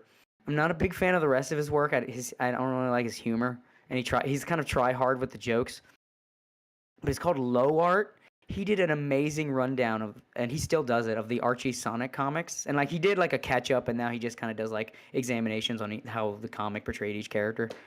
But he did an amazing rundown, like, and he literally did it so you don't have to read up until a certain point. Because if you ever wonder why the Sonic fans glaze Ian Flynn so much, it's because Ian Flynn came in and made the Archie Sonic comic like 10 times better. And he did. He was an amazing writer. He's been fucking around lately. But for a time, Ian Flynn could do no wrong. And I think now people have it in their heads that Ian Flynn can do no wrong now that he's learned to do wrong, you know what I mean? He's found it in him to start doing some wrong, but everyone's still treating it like it's old Ian Flynn. But Low Art did this kind of summary walkthrough examination thing of like Archie Sonic from the very beginning, all like 20 years worth of material, and I highly recommend it because Archie Sonic is a fucking ride, and the literal point of this video is so you don't have to read hundreds of issues of comics to experience this madness. So I would highly, highly recommend Lowart, Lowart, his Archie Sonic videos. Like you think you know, right? Oh, Ken Penders, he did weird stuff, right? Didn't he do weird stuff with Knuckles? No. There's way more than that. Because, see, Ken Penders only really had total creative control on the Knuckles books. And that's what a lot of people know about is this crazy shit on Knuckles. But see, Ken Penders was restrained a lot in the Sonic books proper. And to be fair, it helped. Ken Penders, once upon a time, was the best writer Sonic the Hedgehog had.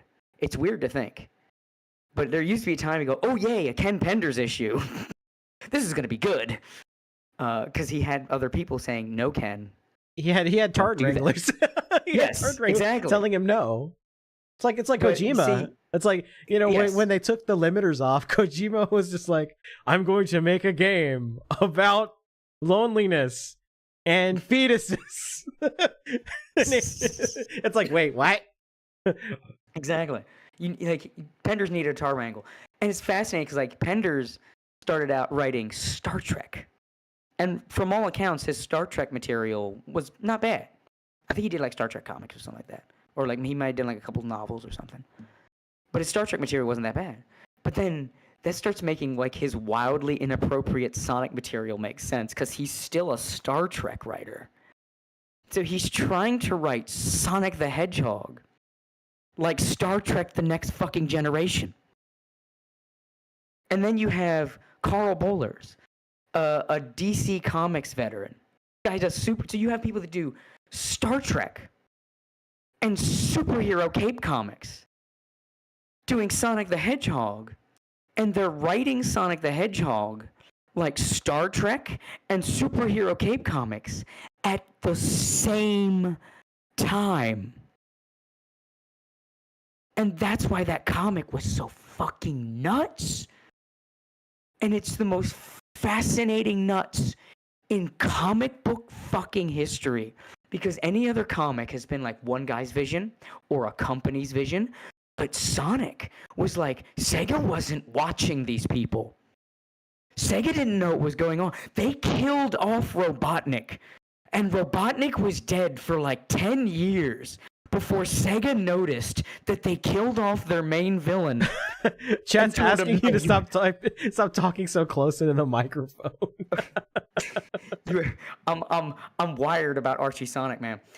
Because like they didn't recognize, they didn't know for 10 fucking years that A, they had Robotnik dead, and B, that Knuckles was fucking green. Wait, like what? Weird shit. Yeah, Knuckles was fucking green for 10 goddamn years, something like that. Maybe like 7 or something. Like a long strand of fucking time. For some weird fucking story. like he like fused with the Master Emerald or something. So now he's permanently green. So Sega was just not watching these people. This like ragtag band of writers that did all this disparate kind of stuff that was nothing like Sonic. But they were bringing that energy to Sonic the Hedgehog.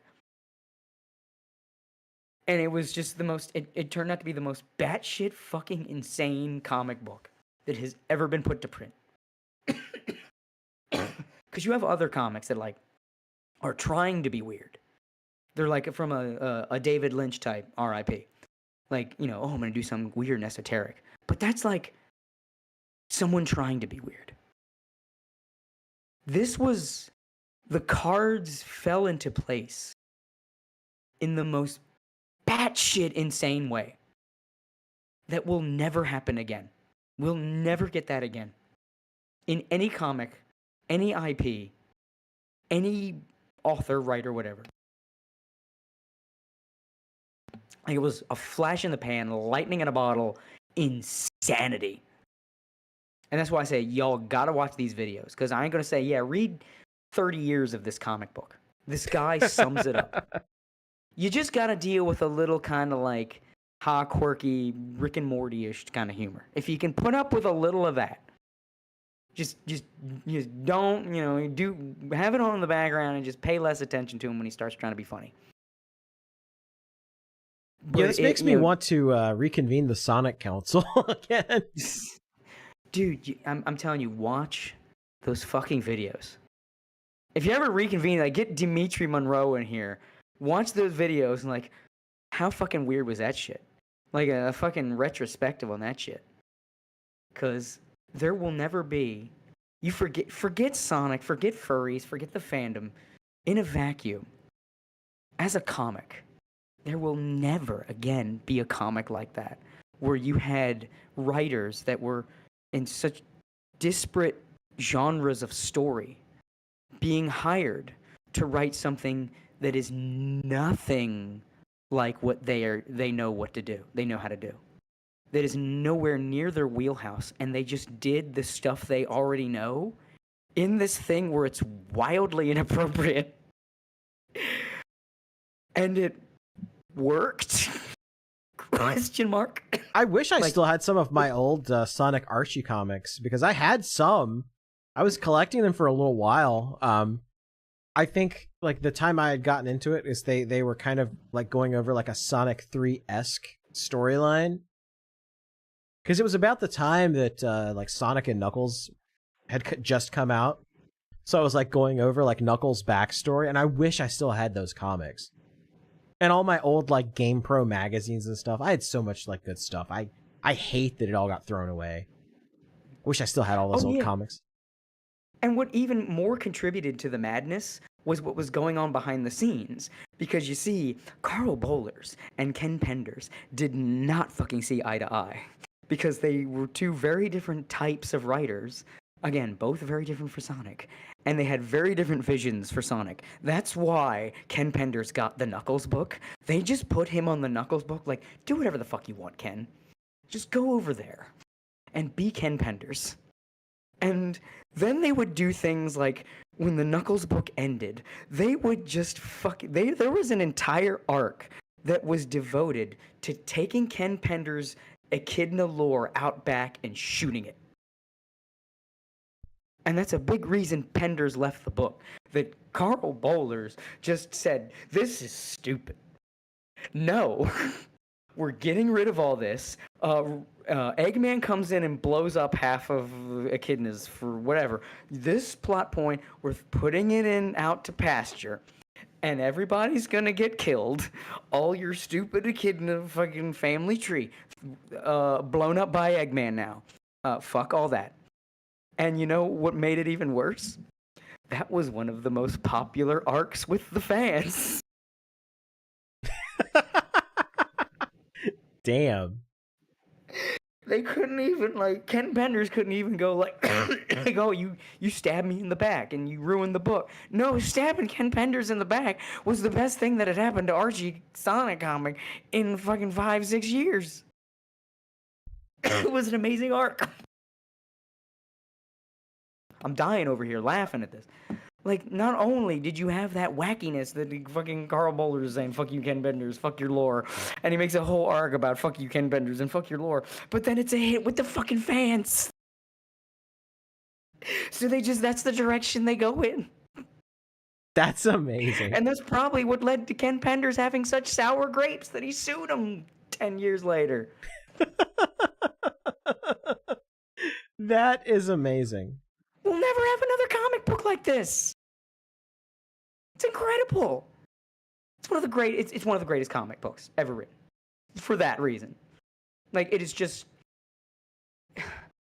I can't think of another, like a monument or a show or something else in life where just, it's like, like if a hurricane came by, tore up a town, and then the debris of the town just happened to settle into a perfect tower, like Kefka's tower, and they just left it as a monument.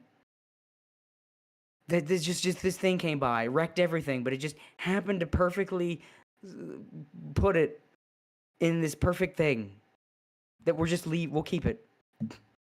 We'll put a plaque in front of it. The fact that a comic like that could happen and end up like it did, and just, even when it's bad, it's great, because it's bad for weird reasons. Like, there'll be times it's legitimately some of the best shit you've ever read, and then it'll be some of the worst shit you've ever read, but when it's the worst shit you've ever read, it's like, what do you mean that it's doing Dawson's Creek relationship with Sonic the fucking Hedgehog? Why is Sonic the Hedgehog cucking Tails? Why is this a plot thread in a Sonic the Hedgehog book? Because this is fucking insanity. That's my Sonic the Hedgehog Archie rant. I can't watch the low art videos. I'm not going to sit here and tell you read the comic. Watch the low art videos. You'll understand. You will fucking understand. Because I'm passionate about comics, damn it. And you can't. You can make a great comic, a terrible comic. It's never going to be that comic. It's never going to be that comic. It's the Sistine Chapel of a madman. It's like a crazy person in a shack starts spraying his shit all over the walls, and he makes, like, great art. Where should one read the Sonic comics? Pirate them.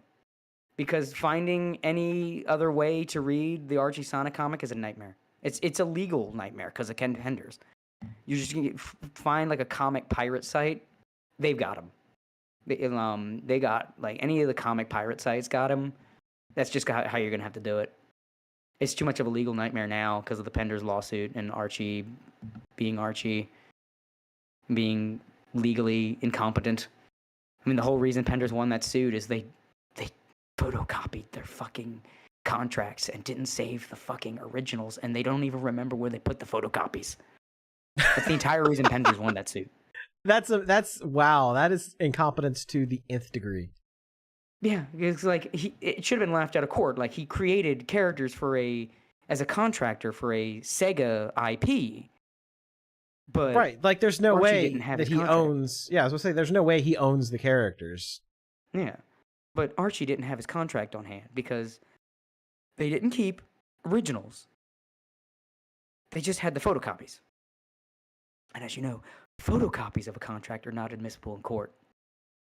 Yeah, you have to have You the need the original contract. document.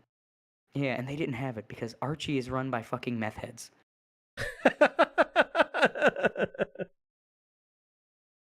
Which again just adds to the insanity of the Sonic comic. There was one. Do I still have it sitting around? I probably don't. I had saved Oh, cover you just cut out there a of one little of the bit. comics because you just look at some of the covers and the art is great, but like, that's not Sonic the Hedgehog. Why is there a hyper detailed knight out of Dark Souls fighting Sonic on the cover of this Sonic the Hedgehog comic? What the fuck am I fucking looking at? There was one time where Sonic goes into the fucking zone between dimensions that connects all the other multiverse. There's a multiverse, by the way. They were doing it well before the MCU. There was a Sonic multiverse. And they had a Sonic multiverse event. But before that, he goes into the zone between the multiverses where there's two guys, and they're like the beings that live in the world between worlds. Like what would normally be like the Watcher or something in Marvel. It's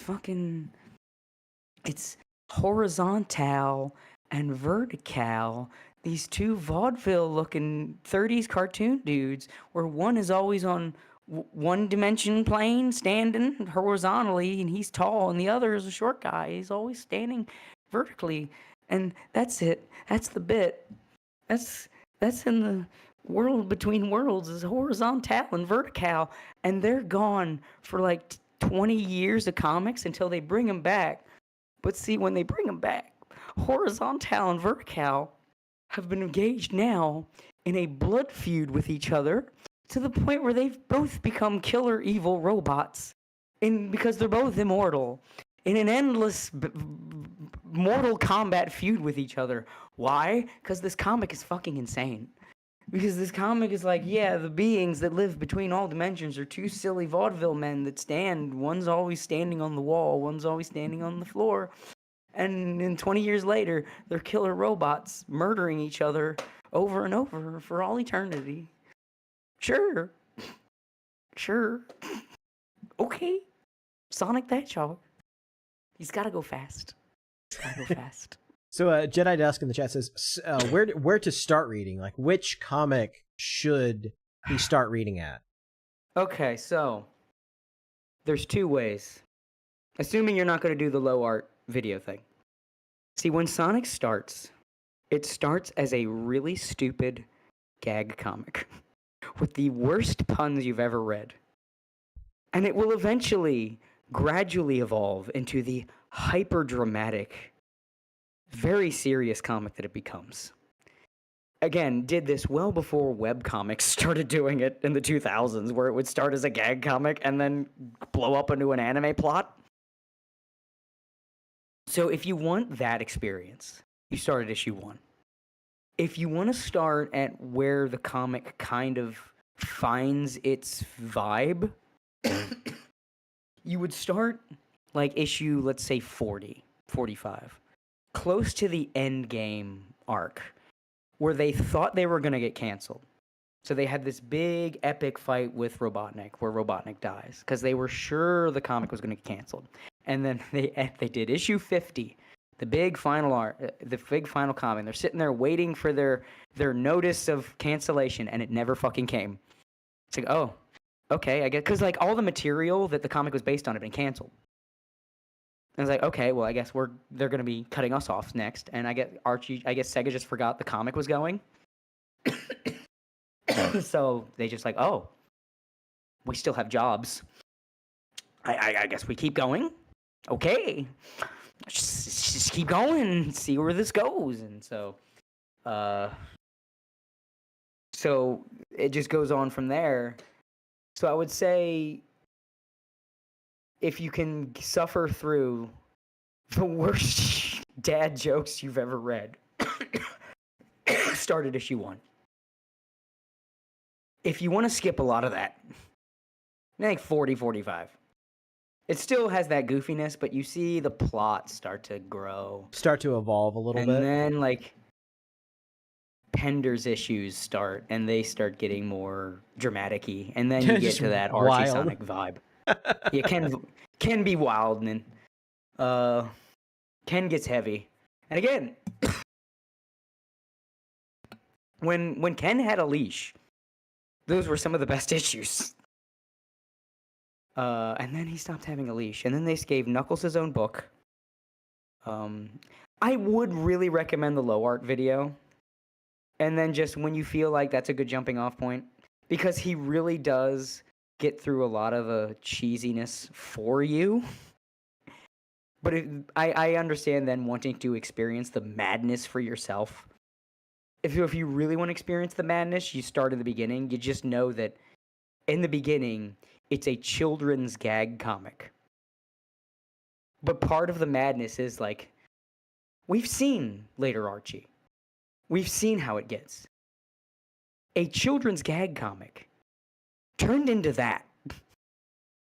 It went from as many tree puns as you could fit into one panel to quoting, what was it, Schindler's List or something? The first they came for the bang, and I was not that, so I did not speak up, like that line. Yeah. But about... Wow. But using that... Did you not know that? I didn't know that. No, that's see, Yeah, I don't know a in the whole lot Knuckles- about the Archie comics in the later parts because I only know the dude, ones that I read when I was a kid, and I don't even really remember them all that much. My dude, we gotta get you watching those videos and then get you back on a. Can you believe that shit? Get Dimitri Monroe on here, somebody we know that's like big into Sonic. Like an expert. Like, well, dude. he's so much of a Sonic fan. Like he got his own character in the comic book. Like I was shit you not, crazy when man. I found that out. Like that was our Sonic stream with Dimitri and Technicals. Like I found that I was like, wait, really? I They didn't know wouldn't do this that lore. now. They wouldn't do it now. No, heck no. But yeah, we'll get Dimitri on here, and because I want your thoughts exposed to some, because like this one, Ken Penders was fully unleashed in the Knuckles comic because he starts making the Dark Legion just into the Nazis. It's just they do that Sig Heil. There are Sonic fucking characters doing the Sig Heil. Oh my god, that's amazing. I think I can find it. Oh, we'll pull this up. We'll pull this up, and then I've got a funny Pippa moment. Found it. And Okay, we'll no, wrap it up. no. He changed the hand gesture a little bit, but here it is. Hold on, where's stream chat? There's. Okay, here it is. This is from the Ken Penders Knuckles books. Notice the font.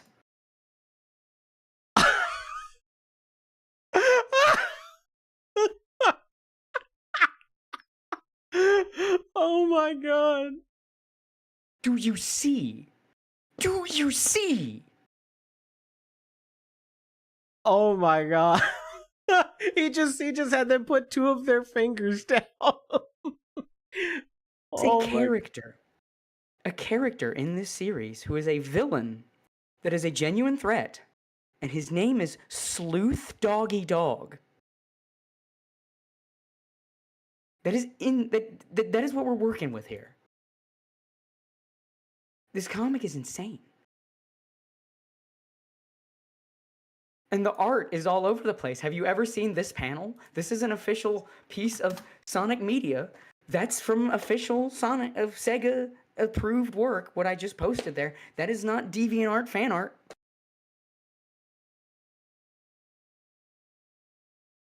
Wait, wait, Dimitri, is this the character? Is this the character that Ken Penders inserted? Was this it? Dimitri was the bad guy. Yeah, that's it. That's the head, the echidna in the Yeah, the head in the orb. Oh my god, that is that was Dimitri's self-insert characters, the Nazi bad guy, the Nazi echidna. We gotta have him back on the podcast. I don't think that was Dimitri Monroe's character, but he did get a self-insert at some point. Yeah, but I mean, Dimitri. That's amazing. We gotta get him back on to talk about it. I gotta read these Sonic comics and come back with like a. I will link you the low art because he did a comic, so he did a bunch of videos and then he made one that was like all of them put together, and then he's been doing sort of like okay, well now let's examine this. Like after Ian Flynn came on board and made Archie amazing, like not just ironically amazing, but just genuinely very well written. I know like Ian Flynn's taking a lot of shit now, rightfully so, but like the reason he got the fanboy cult that he has now was his work on Archie Sonic. Like he just took this shit over and made it fucking amazing. It's like it was like a payoff you get for following this insanity, that this guy will come along and make this shit peak fiction. He will take all of this insane lore that a bunch of old boomer madmen built for like 20 years, and he will use it to make peak fiction. And that just makes the whole story of the Archie Sonic even better. It's not just weird.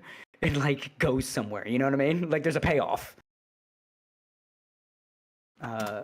So I will link you. Oh, here it is. It's like an 8.5 hour, almost 9 hour long video, but it's a compilation of multiple videos. Here, I'll link it to you directly. Wow, So my mind is just blown. Oh my god. This is yeah, I'll have to. And he's got it broken up into chapters, so it makes it all easier to do. The 15-year evolution of Archie Sonic, a complete retrospective by Low Art. Yeah. Okay, I'll have to watch this video now. I think that's a much better use of my time than watching 11 hours of whatever the hell that ArmzGurl thing was. Yeah, watch this. We'll get Dimitri Monroe back on. We'll like go through your opinions and revelations now, seeing the true man. Because everybody knows the Ken Penders memes, but I'm telling you, it's so much deeper. It's so much weirder than just Ken Penders is weird echidna shit. That's like, man, that's kiddie pool shit. That's like the top of the iceberg. Yes, there is a fucking iceberg going on here. And then we're going to get an episode together. We will do the Archie Sonic iceberg. And it's going to be glorious because you have no idea what you're getting into. And I do. And that is why I'm very excited. Yeah, we'll have to schedule an episode like that going forward because that sounds amazing. And It's amazing. Oh my god. this happened. Oh yes, I saw this muted while we were doing the episode. Peppa. She was watching. Apparently, I had never heard of this. There's a thing where that just recreates like TV from different decades, and you can check off like what will play. And she went to 2000 and went to a news station, and hello. Just immediately, yeah. That is the most Pippa thing that's ever happened. Yes, with the Pippa, with the cutest version of Pippa right the, there, just with the chibi Pippa, yeah. even funnier. Yeah, even funnier. And chat like, Pippa, stop. Mr. President, a Pipkin hit the second tower.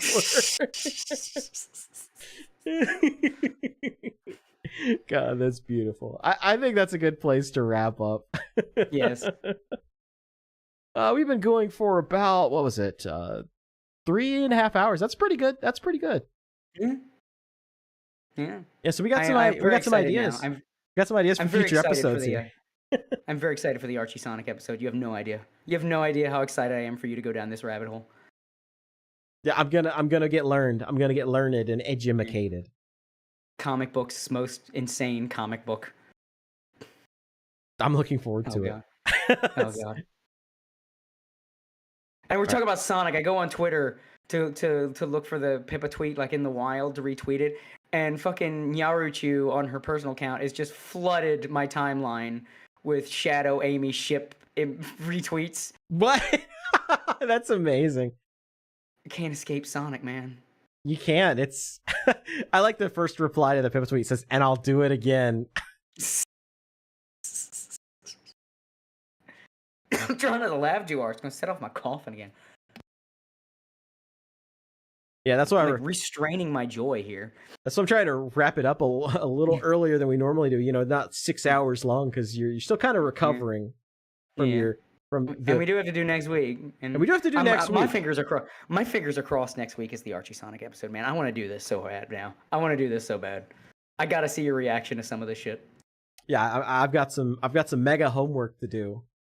Yes, yeah, maybe I'll reach out to Dimitri and get him back on for yes, for this. This is gonna be great. This is gonna be great. And I just walking the audience through because I have given you a taste of the just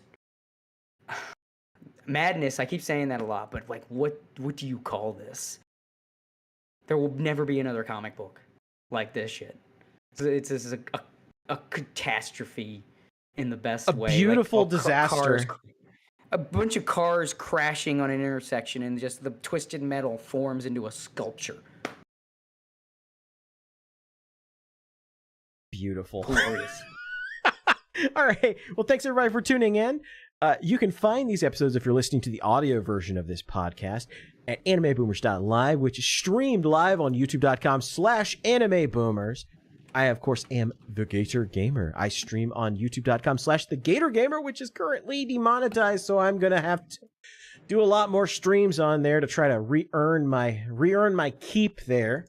You can find this podcast on, I guess it used to be, anchor.fm/animeboomers. It is now Spotify, what is it called now? It's creators.spotify.com/pod/show/anime-boomers. There's an easier way to do it. Just go to animeboomers.live/podcast. It'll take you right there. We are on Apple Podcast, Amazon Music, iHeartRadio, Spotify, anywhere podcasts can be found. Just search Anime Boomers Podcast and you'll find us there. We're almost caught up on the podcast feed. We're getting there. Almost there. But I'm going to keep working at it. We'll get caught back up eventually. This has been a bit of a rattlesnake tonight. I had a lot of fun with it. Yes. We started off very angry, and then it became very fun. Very mirthful. And see, I like episodes that give you a little bit of everything. A little bit of anger, a little bit of outrage, and a little bit of Sonic autism, just as a treat. And we're going to go send you over to Expert Armchair.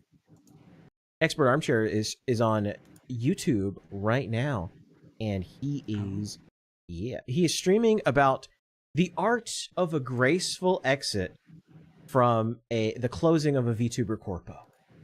As you guys know, there's been a lot of VTuber corpos that have gone under recently, and some got the message and some did not. So we're gonna go send you over to the Armchair Expert as this stream winds down. I want to thank everybody for tuning in today. I want to thank RP and Tomac for the super chats. You know, the more you guys support us, the more often we can do this show. You know, that's the dream. We're going to keep building. We're going to build it bigger and better and have bigger and better guests and have a heck of a lot of fun doing it.